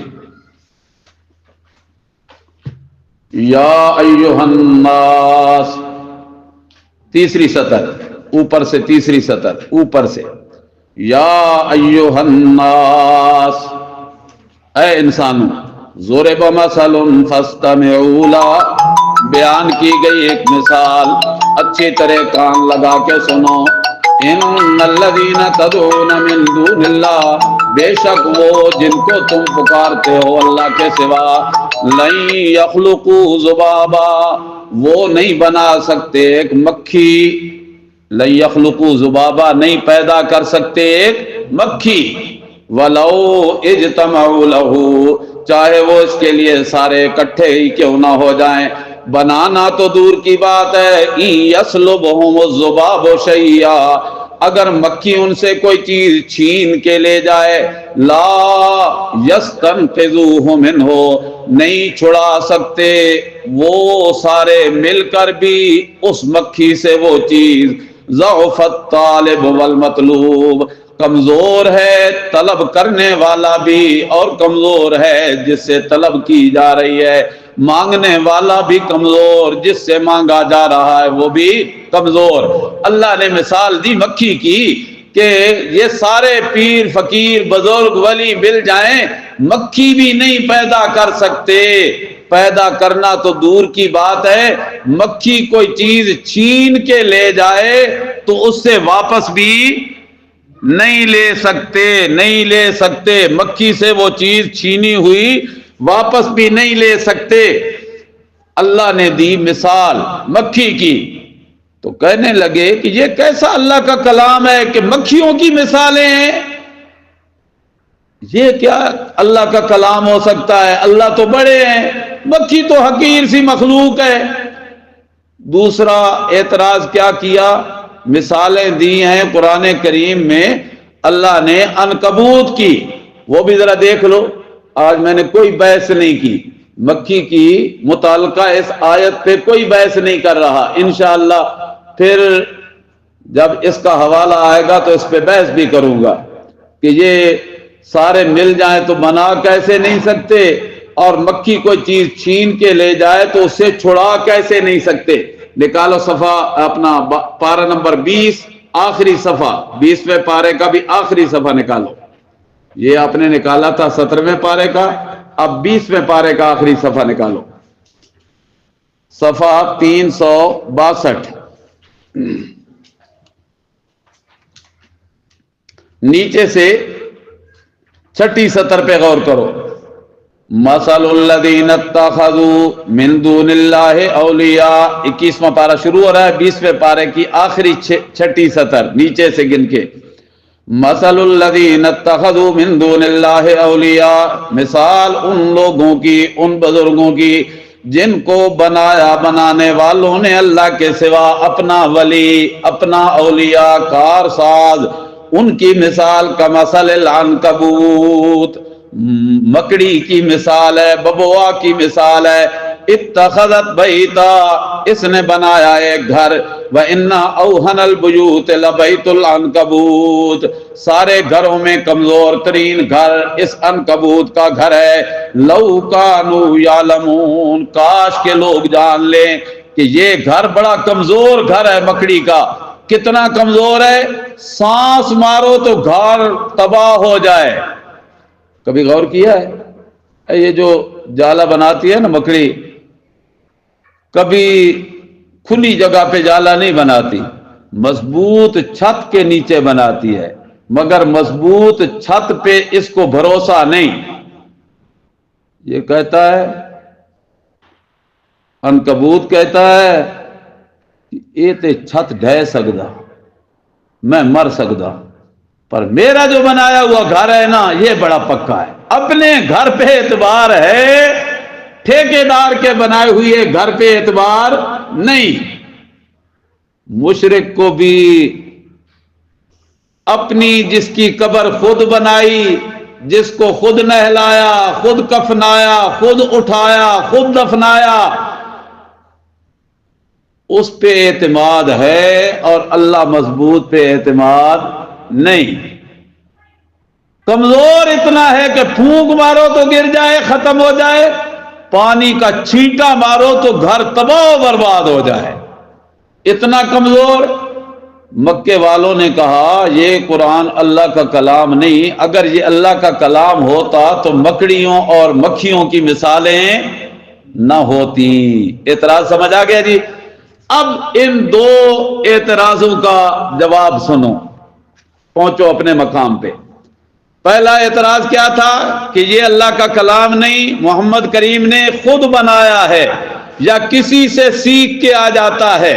وہ حوالہ انشاءاللہ چلو دیکھ ہی لو، میرا خیال ہے، کیا پتہ کل تک زندگی ہو نہ ہو۔ پارہ نمبر 11 نکالو، پارہ نمبر 11 رکوع نمبر 9۔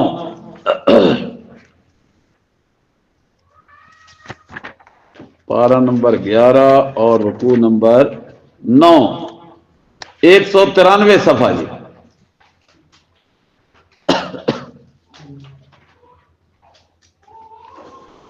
اوپر سے دوسری سطر پہ ذرا غور کرو۔ ام یقولون افتراہ، ام یقولون افتراہ، ام یقولون افتراہ، قل فأتوا بسورۃ مثلہ وادعوا من استطعتم من دون اللہ ان کنتم صادقین۔ وہ کہتے کیا ہیں کہ افطرا ہو، یہ محمد کریم نے خود بنا لیا ہے، قرآن اپنی طرف سے گھڑ لیا ہے۔ حالانکہ اس سے پہلی آیت پہ ذرا غور کرو نا، پچھلے صفحے کی بالکل آخری سطر، وما کانا ھذا القرآن، وما کانا ھذا القرآن، نہیں ہے یہ قرآن کہ یفترا من دون اللہ، اللہ کے سوا کوئی اور بنا سکے، ایسا قرآن نہیں ہے یہ قرآن اللہ کے سوا بنا سکتا ہی کوئی نہیں، بنا سکتا ہی کوئی نہیں، نہ پیغمبر بنا سکتا ہے نہ کوئی اور بنا سکتا ہے۔ ما کان ھذا القرآن ان یفترا من دون اللہ۔ آگے ان کا شکوہ ہے، وہ کہتے ہیں ام یقولون افتراہ، کیا وہ یہ کہتے ہیں کہ اس نے خود اپنی طرف سے بنا لیا ہے؟ اب چلو اپنے مقام پہ۔ اللہ فرماتے ہیں یہ جو تمہارا اعتراض ہے نا کہ یہ خود بنایا ہے اس نے اور بنا لیتا ہے، یہ ذرا میرا چیلنج ہے، اس کو سنو۔ وَإِن كُنتُمْ فِي رَيْبٍ، جواب ہے جی، جواب اعتراض اول، جواب اشکال اول، جواب شبہ اول، پہلے شبہ کا جواب، پہلے اشکال کا جواب، پہلے اعتراض کا جواب۔ اعتراض شبہ اور اشکال کیا تھا کہ یہ قرآن اللہ کا کلام نہیں، محمد کریم نے اپنی طرف سے بنا کے پیش کیا ہے۔ ان کنتم فی ریب مما نزلنا علی عبدنا، اگر ہو تم شک میں اس کلام سے، مما اس کلام سے، نزلنا علی عبدنا جو اتارا ہم نے اپنے بندے پر، عبدنا، عبدنا مراد جناب محمد الرسول اللہ صلی اللہ علیہ وسلم، مراد جناب محمد الرسول اللہ۔ اور محمد الرسول اللہ صلی اللہ علیہ وسلم کے لیے لفظ اللہ نے کیا استعمال کیا؟ عبد، لفظ کیا استعمال کیا؟ عبد۔ عبد کا معنی ہوتا ہے بندہ، اور ابھی تم عبادت کے معنوں میں حضرت شاہ ولی اللہ کا معنی پڑھ چکی ہو کہ بندہ وہ ہوتا ہے جو اپنی بندگی میں، اپنی عبادت میں اللہ کے سوا اس کے ساتھ کسی کو بھی شریک اور ساجی نہ بنائے، اپنی ساری عاجزیاں اسی کے سامنے پیش کرے، محتاجیاں، وہ ہوتا ہے بندہ۔ تو عبد سے مراد کیا بتایا کہ کون ہے؟ حضرت محمد الرسول اللہ۔ تو یہ بندہ کون ہے؟ جناب رسول اللہ۔ تو محتاجیاں کس کی بیان ہو رہی ہیں؟ جناب محمد الرسول اللہ صلی اللہ علیہ وسلم۔ تو آپ عبد ہیں، بندے ہیں، اللہ کے سامنے محتاج ہیں، حاجت روا نہیں۔ جب محمد الرسول اللہ حاجت روا نہیں تو پھر کوئی اور پیر فقیر ولی جن فرشتہ بھی حاجت روا نہیں۔ بیٹیو ذرا غور کرو کہ اللہ کا قرآن کا ایک ایک جملہ، ایک ایک لفظ شرک کی جڑوں کو کاٹتا ہے، شرک کا کلا کما کرتا ہے۔ آج جو ساری بیماریاں ہیں قرآن سے دوری کا نتیجہ ہے۔ ہر کتاب کی طرف بھاگ کے جاتا ہے انسان، اے جی ساڑھے بزرگاں دی لکھی جی، اس کو ذرا پڑھو جی، اس کو ذرا پڑھو جی۔ اللہ کے بندو، اللہ کے قرآن کو پڑھو اور بزرگوں کی اس تحریر کو جو قرآن کی تعبیر پیش کر رہی ہو، وہ قرآن ہی کی تعبیر کو سمجھنے کی کوشش کرو کہ اللہ کے نیک بندوں نے اللہ کی کتاب کو سمجھایا کیسے۔ اور اللہ کی کروڑوں رحمتیں ہوں میرے تفسیر کے اساتذہ پہ، شیخ القرآن مولانا غلام اللہ خان رحمہ اللہ پہ، ان کے استاد مولانا حسین علی الوانی رحمۃ اللہ علیہ پہ، ان کے استاد حضرت مظہر نانوتوی رحمہ اللہ پہ، رشید احمد گنگوہی رحمۃ اللہ علیہ پہ، اور او سلسلہ شاہ عبد العزیز سے، شاہ ولی اللہ سے چلتے چلتے حضرت علی، حضرت عبداللہ ابن مسعود، حضرت عبداللہ ابن عباس، حضرت ابی ابن کعب، پھر سلسلہ چلتے چلتے جناب رسول اللہ صلی اللہ علیہ وسلم تک، سارے سلسلوں پہ اللہ کی کروڑوں رحمتیں ہوں۔ کیا عظیم لوگ تھے۔ مولانا احمد علی لاہوری رحمت اللہ تعالی علیہ، ان سے کسی نے پوچھا مولانا حسین علی الوانی رحمت اللہ علیہ کے بارے میں، تو حضرت لاہوری رحمت اللہ علیہ نے فرمایا، او بھائی حسین علی پنجابی کا کیا پوچھتے ہو، وہ تو قرآن کی زبروں اور زیروں سے بھی اللہ کی توحید ڈھونڈ نکالتا ہے۔ سبحان اللہ، سبحان اللہ۔ مجھے فخر ہے کہ میرا تعلق اسی ضلع سے ہے جس ضلع میں اللہ نے مولانا حسین علی کو پیدا کیا تھا رحمت اللہ تعالی علیہ۔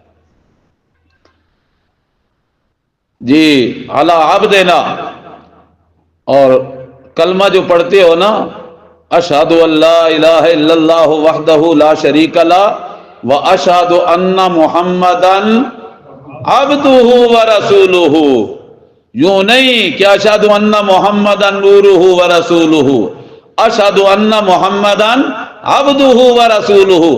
کلمہ شہادت میں بھی یہی پڑھا اور نماز کے قاعدے میں بھی بیٹھ کے یہی پڑھا، اشہد ان لا الہ الا اللہ واشہد ان محمدا عبدہ ورسولہ۔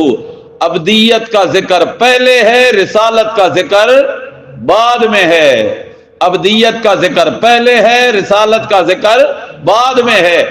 لیکن جب عبدیت کی بات آئی تو میں بھی عبد، آپ بھی عبد، میں بھی بندہ، آپ بھی بندے، تو کیا مطلب کہ رسول اللہ کی عبدیت اور ہماری عبدیت ایک جیسی ہے؟ نہیں، ہماری عبدیت کمزور ہے، غلطیوں میں لتھڑی ہوئی ہے، اور اللہ کے نبی کی عبدیت اونچی بلند و بالا ہے۔ کون کرے میرے نبی کی عبدیت کا مقابلہ؟ اینٹ تو اینٹ ہی ہوتی ہے، پٹھے سے بنتی ہے تو اینٹ ہی ہوتی ہے، وہی اینٹ اکٹھی ٹرالی میں آئی، ٹرک میں آئی، مسجد بن رہی ہے، مسجد کی عمارتیں تیار ہو رہی ہیں، ایک اینٹ مستری نے اٹھائی، مسجد کے طہارت خانے بنائے، وضو خانے بنائے، دوسری اینٹ اٹھائی، مسجد کا محراب بنایا۔ اب ایمان سے بتاؤ وہ اینٹ اور یہ اینٹ ایک جیسی ہو گئی؟ نہیں، اس کی شان اونچی، اس کی شان لیکن اینٹ ہونے میں یہ بھی اینٹ وہ بھی اینٹ، اس کی شان اعلیٰ ہے، اس کی شان کم ہے۔ یہ نہ سمجھنا کہ اینٹوں سے مثال دی جا رہی ہے، بات تو کر رہے ہیں عبدیت کی۔ پیغمبر کریم کی عبدیت انتہائی اعلیٰ، اتنی اعلیٰ کہ ساتوں آسمان سے اوپر چلی گئی، اور میری آپ کی عبدیت بس یہیں پہ ہے۔ آپ کا مقام بہت اعلیٰ بلند والا. مما نزلنا علی عبدنا، اگر تمہیں ہے شک اس سے، اس کلام کے بارے میں جو اتارا ہم نے اپنے بندے پر، فَأْتُوا بِسُورَةٍ. اب تیسری بات عرض کرنے لگا ہوں. ابد مضاف ہے، نا مضاف الیہ ہے. مضاف اور مضاف الیہ کو آپس میں بڑی نسبت حاصل ہوتی ہے. اللہ فرماتے ہیں عبدنا، ہمارا بندہ. سبحان اللہ سبحان اللہ سبحان اللہ. اللہ نے اپنے پیغمبر کی نسبت اپنے ساتھ کر دی. پھر مقام خود ہی اندازہ لگا لو. فَأْتُوا بِسُورَةٍ مِّن مِّثْلِهِ، پس لے آؤ تم کوئی صورت اس جیسی. لے آؤ تم کوئی ایک صورت اس جیسی. کس جیسی؟ قرآن جیسی. قرآن کی 114 صورتوں میں سے کسی ایک صورت جیسی کوئی صورت لے آؤ. اور یہ صورت ہے سین والی، یہ صورت ہے سین والی. اور پیغمبر کی صورت ہے سواد والی. پیغمبر کی صورت ہے سواد والی. سواد والی صورت بھی نہیں لا سکتے، سین والی صورت بھی نہیں لا سکتے. محمد کریم جیسا کائنات میں کوئی نہیں، قرآن جیسا کلام کائنات میں کوئی نہیں. فَأْتُوا بِسُورَةٍ مِّن مِّثْلِهِ وَادْعُوا شُهَدَاءَكُمْ، اور بلا دو تم اپنے گواہوں کو، اپنے حاجت رواؤں مشکل کشاؤں کو اللہ کے سوا، ان کنتم صادقین، اگر ہو تم سچے. جواب دے جائے اللہ فَإِن لَّمْ تَفْعَلُوا، پس اگر تم نہیں کر سکتے، وَلَن تَفْعَلُوا، اور ہرگز نہیں کر سکو گے، فَاتَّقُوا النَّارَ، پس بچو تم اس آگ سے، الَّتِي وَقُودُهَا النَّاسُ وَالْحِجَارَةُ، جس کا ایندھن انسان اور پتھر جہنم، اعدت للکافرین، جو تیار کی گئی ہے کافروں کے لیے. اور کافر کون ہوتا ہے؟ جو جان بوجھ کر حق کا کیا کرے؟ انکار. جان بوجھ کر حق کا کیا کرے؟ انکار. اور قرآن کریم اللہ کا کلام ہے نا، اللہ جہاں کافروں کے لیے دھمکیاں دیتا ہے، ان کے لیے وعیدیں سناتا ہے، تو پھر ماننے والوں کو خوشخبریاں بھی دیتا ہے. خوشخبری جی ایمان والوں کے لیے.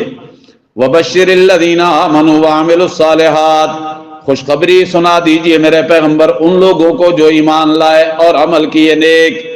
عمل صالح وہ ہوتا ہے جس میں دو شرطیں پائی جائیں: اللہ کی رضا پائی جائے، اللہ کے پیغمبر صلی اللہ علیہ وسلم کی سنت و ادا پائی جائے.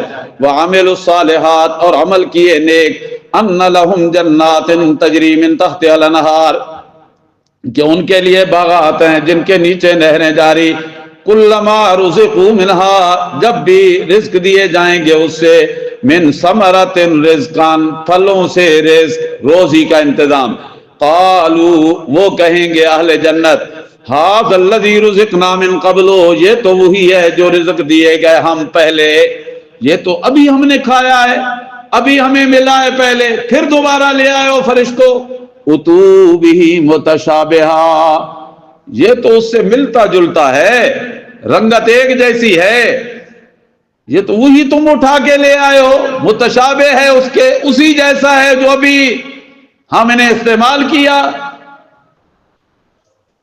امام راضی کہتے ہیں، تفسیر کبیر امام راضی، وہ کہتے ہیں فرشتہ جواب میں آگے سے کہتا ہے کل، او جنتی کھا، یہ جو لے کے آئے یہ بھی کھا. اللون واحد، وہ جو تم نے پہلے کھایا تھا نا، اور یہ جو تمہیں دیا جا رہا ہے نا، اللون واحد، رنگ تو ان کا ایک جیسا ہے. جیسے وہ سیب تھا نا، ایسے ہی اس سیب کا بھی رنگ وہی ہے. اللون واحد، رنگ تو ایک جیسا ہے، لیکن کھاؤ گے نا تو الطعم مختلف، الطعم مختلف، لکھ لو بیٹا، فاللون واحد الطعم مختلف. کل، فرشتہ کہے گا یقول الملک کل، فرشتہ کہے گا کھا. اللون واحد والطعم مختلف، رنگ تو ایک جیسا ہے مگر ذائقہ پہلے سے الگ ہے. وَلَهُمْ فِيهَا أَزْوَاجٌ مُطَهَّرَةٌ، اور ان کے لیے وہاں بیویاں ہوں گی پاکیزہ، بیویاں ہوں گی پاکیزہ. پہلے ذکر کیا مادی طعام کا، پیٹ کے سکون کا ذریعہ، اب قلب کے سکون کا ذریعہ، دلی سکون کا ذریعہ۔ وَلَهُمْ فِيهَا أَزْوَاجٌ مُطَهَّرَةٌ، اور ان کے لیے وہاں بیویاں ہوں گی مطہرۃ، پاکیزہ بیویاں ہوں گی، پاکیزہ۔ کس سے پاک ہوں گی؟ غیبت سے، حسد سے۔ دنیا والی بیویاں، توبہ توبہ، کنا نو ہاتھ لاؤ، بس بیٹھنے کی دیر ہے، کبھی کسی کی غیبت، کبھی کسی کا گلا، اور باتیں کرتی کرتی منہ سے جھاگ نکل رہی ہے، ناک سے ریٹھ نکل رہی ہے، پھر اپنا اوڑا ہوا دوپٹہ وہی ناک پہ مار لیا، پھر اسی کو اکٹھا کر لیا۔ یہ ان کا حال۔ اور جنت کی بیویاں، سبحان اللہ، وَلَهُمْ فِيهَا أَزْوَاجٌ مُطَهَّرَةٌ، پاکیزہ بیویاں ہوں گی، نہ ریٹھ ہوگی، نہ تھوک نکلے گی، نہ غیبت ہوگی، نہ حسد ہوگا، نہ کینہ ہوگا، نہ بغض ہوگا۔ اللہ پھر دنیا والیت نہیں جان گیا، نہیں، اللہ فرماتے ہیں دنیا میں جو نیک عورتیں ہیں نا جائیں گی جنت میں، اور یہ حوروں کی سردار ہوں گی، حوروں کی سردار ہوں گی۔ کسی من چلے سنیا نا مسئلہ تو کہندا اچھا جی میں جنت حوراں ملے تے سرداری اس دی ہوئی، پھر میں تے مصیبتیں جی پھنس گیا، سارا دن باہر رہنا، گھر وڑ نہ سکتا، اس دے ہتھوں تو حوراں دے اوتے جی اگر اے سردار ہو گئی تو پھر میں جنت کے رہاں گا، پھر باہر ہی رہاں گا۔ انا للہ، جائیں گی انشاءاللہ ایمان والی دنیا میں، جو ایمان والی عورتیں جائیں گی جنت میں، حوروں کی سردار ہوں گی۔ لیکن جب جنت میں جائیں گی تو دل میں جو یہ دلی جو بیماریاں ہوتی ہیں نا، حسد، کینہ، بغض، عداوت، یہ ساری چیزیں اللہ کھرچ کے نکال لے گا۔ رسول اللہ صلی اللہ علیہ وسلم کا ارشاد ہے، حدیث مبارکہ ہے، اللہ کریم دل کو کھرچ کے نکال لیں گے، کوئی ذرہ بھر حسد، کینہ، بغض، نافرمانی، بری عادت، کوئی چیز اندر اللہ رہنے نہیں دیں گے، کھرچ کے نکالیں گے، او پاک صاف کر کے حوروں کی سردار بنا کے جنت میں بھیج دیں گے۔ بیٹیوں بہنوں، اللہ ہمیں ایسا بنا دے، ایسی عادات اپنے اندر پیدا کرنے کی اللہ توفیق عطا فرما دے کہ جنت ہمارے قدموں کی زینت بن جائے۔ وَلَهُمْ فِيهَا أَزْوَاجٌ مُطَهَّرَةٌ، تفسیر مدارک، مطہرۃ عن الاخلاق الرذیلہ، ناپسندیدہ اخلاق ان کا نہیں ہوگا، ناپسندیدہ کردار نہیں ہوگا، او پاک صاف ہو جائے گی۔ وَهُمْ فِيهَا خَالِدُونَ، اور وہ اس میں ہمیشہ ہمیشہ رہیں گے۔ پہلے شبہ کا جواب آیا، اب دوسرا شبہ، ان اللہ لا یستحیی ان یضرب مثلا، شبہ سمجھ آیا جی؟ شبہ کیا تھا؟ دوسرا اعتراض کیا تھا کہ یہ کلام اللہ کا کلام نہیں، اگر یہ اللہ کا کلام ہوتا، حافظ صاحب بیٹھ جاؤ، بس تھوڑا جا ٹائم ہے، بیٹھ جاؤ بیٹھ جاؤ، چھٹی ہونے والی ہے، فکر نہ کرو، بس دوسرا اعتراض مکاندے ہیں تے ہونے جاندے ہیں انشاءاللہ۔ دوسرا اعتراض کیا تھا کہ یہ اللہ کا کلام نہیں، کیوں؟ اگر یہ اللہ کا کلام ہوتا تو مکھیوں اور مچھروں کی مثالیں اس میں ہوتی نہیں۔ یہ کیسا اللہ کا کلام ہے کہ اللہ نے چھوٹی چھوٹی حقیر چیزوں کی مثالیں دینا شروع کر دیں؟ اللہ فرماتے ہیں ان اللہ لا یستحیی ان یضرب مثلا ما بعوضۃ، اللہ نہیں شرماتا، نہیں رکتا، حیا، یستحیی حیا، اللہ اس بات سے حیا نہیں کرتا، اور حیا دار انسان رک رک کے چلتا ہے یا بے محابہ ہو کے چلتا ہے؟ رک رک کے چلتا ہے۔ ان اللہ لا یستحیی، اللہ نہیں شرماتا یعنی نہیں رکتا اس بات سے کہ یضرب مثلا، بیان کرے مثال، ما بعوضۃ، کسی مچھر کی، فما فوقها، یا اس سے بھی اوپر، یا اس سے بھی اوپر۔ میرے شیخ فرمایا کرتے تھے اس سے اوپر حقارت کے لحاظ سے، یعنی اور کوئی مچھر سے بھی زیادہ حقیر مخلوق ہو نا، جسے دوربین سے بندہ دیکھے تو دوربین سے دیکھے تو چھوٹے چھوٹے ذرات اڑتے نظر آتے ہیں، مچھر کو لو بڑے ہونے یہ چھوٹے چھوٹے، فرمایا ما فوقہا، اس سے بھی کوئی حقیر چیز ہو نا، اللہ اگر اس کی مثال دے تو اللہ دیتا رہتا ہے، اللہ نہیں شرماتا، نہیں رکتا۔ کیوں نہیں رکتا؟ کہ اللہ نے تو ہدایت کی راہ بتلانی ہے۔ تو جو ایمان والے ہوتے ہیں، اما الذین آمنوا، پس وہ لوگ جو ایمان والے ہوتے ہیں، فیعلمون، وہ جانتے ہیں، فیعلمون، وہ جانتے ہیں، کیا جانتے ہیں؟ انہو، بے شک وہ مثال، الحق من ربہم، یہ جو اللہ نے اس 17ویں پارے میں آپ نے مکی کا تذکرہ دیکھا، 20ویں پارے میں تم نے عنکبوت کا حال پڑھا ہے ابھی، اللہ فرماتے ہیں جو ایمان والے ہوتے ہیں ان کو تو یقین ہے، وہ تو جانتے ہیں کہ انہو الحق من ربہم۔ اب میرا بیٹیو آپ سے سوال ہے، یہ جو 17ویں پارے میں اللہ نے مکی کی مثال دی، یہ حق ہے کہ نہیں؟ حق ہے۔ یہ جو 20ویں پارے میں عنکبوت کی مثال دی ہے، حق ہے کہ نہیں؟ حق ہے۔ ایمان والے تو جانتے ہیں کہ انہ الحق من ربہم، یہ حق ہے رب کی طرف سے۔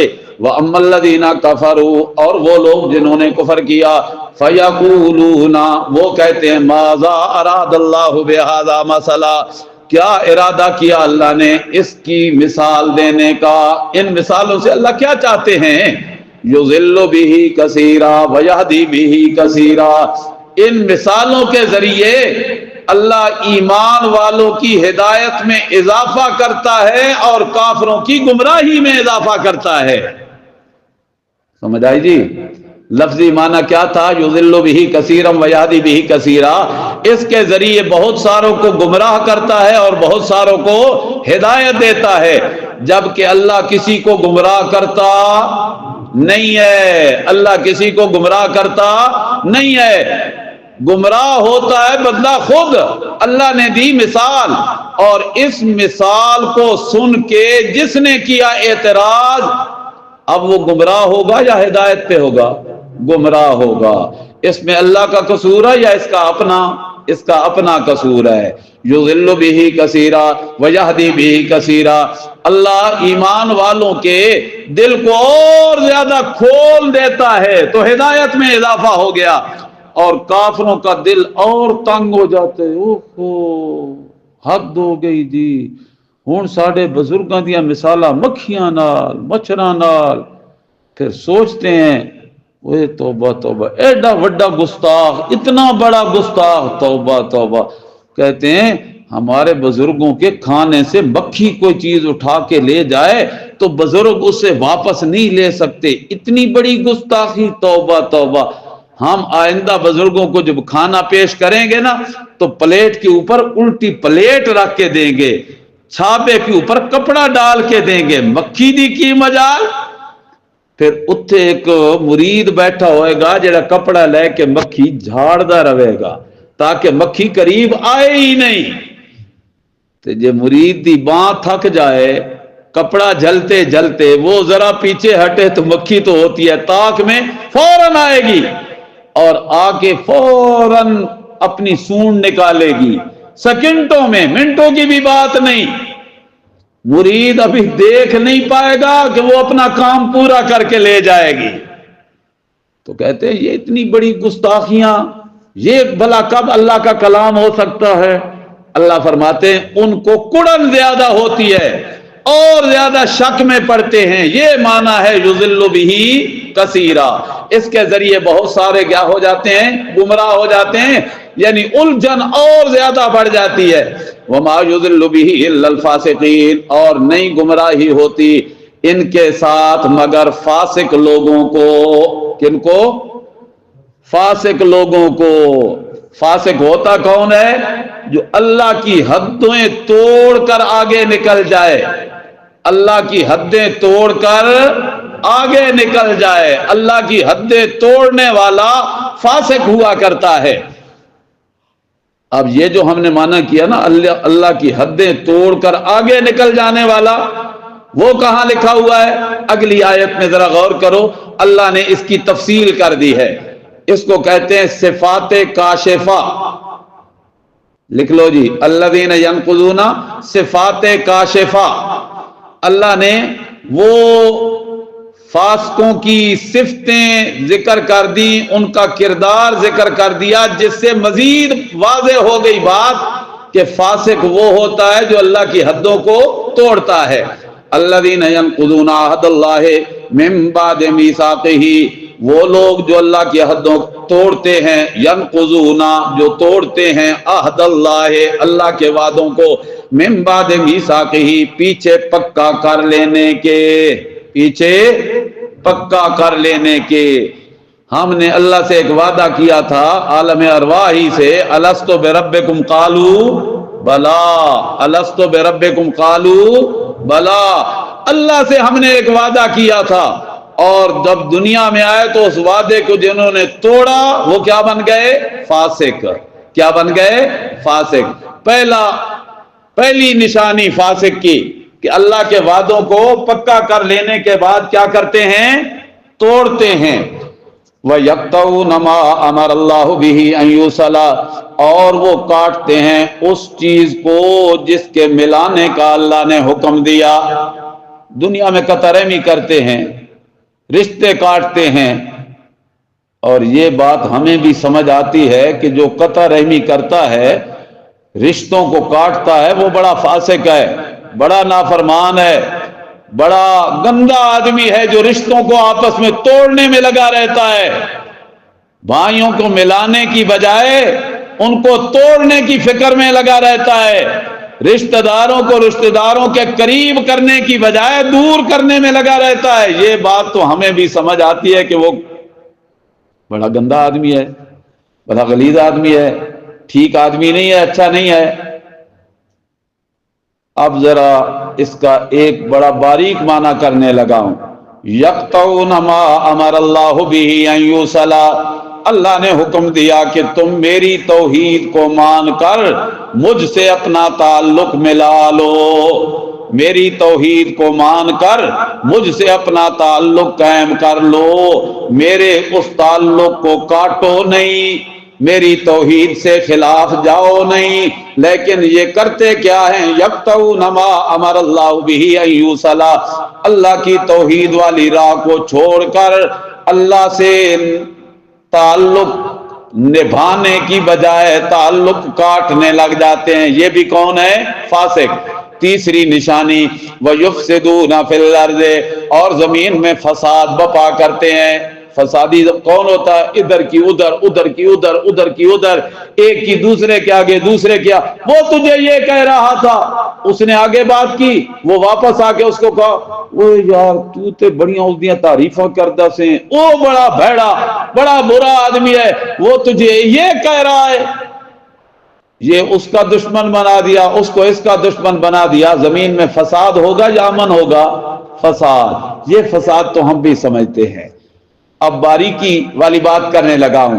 یفسدون فی الارض، اور زمین میں فساد پھیلاتے ہیں۔ جب اللہ کی بغاوت کی باتیں ہوں، یہ کہا جائے کہ اللہ میری سنتا نہیں، بزرگوں کی اللہ رد کرتا نہیں، اس سے زمین میں کیا پھیلتا ہے؟ فساد۔ اور زمین میں فساد پھیلانے والے ہوتے ہیں فاسق لوگ۔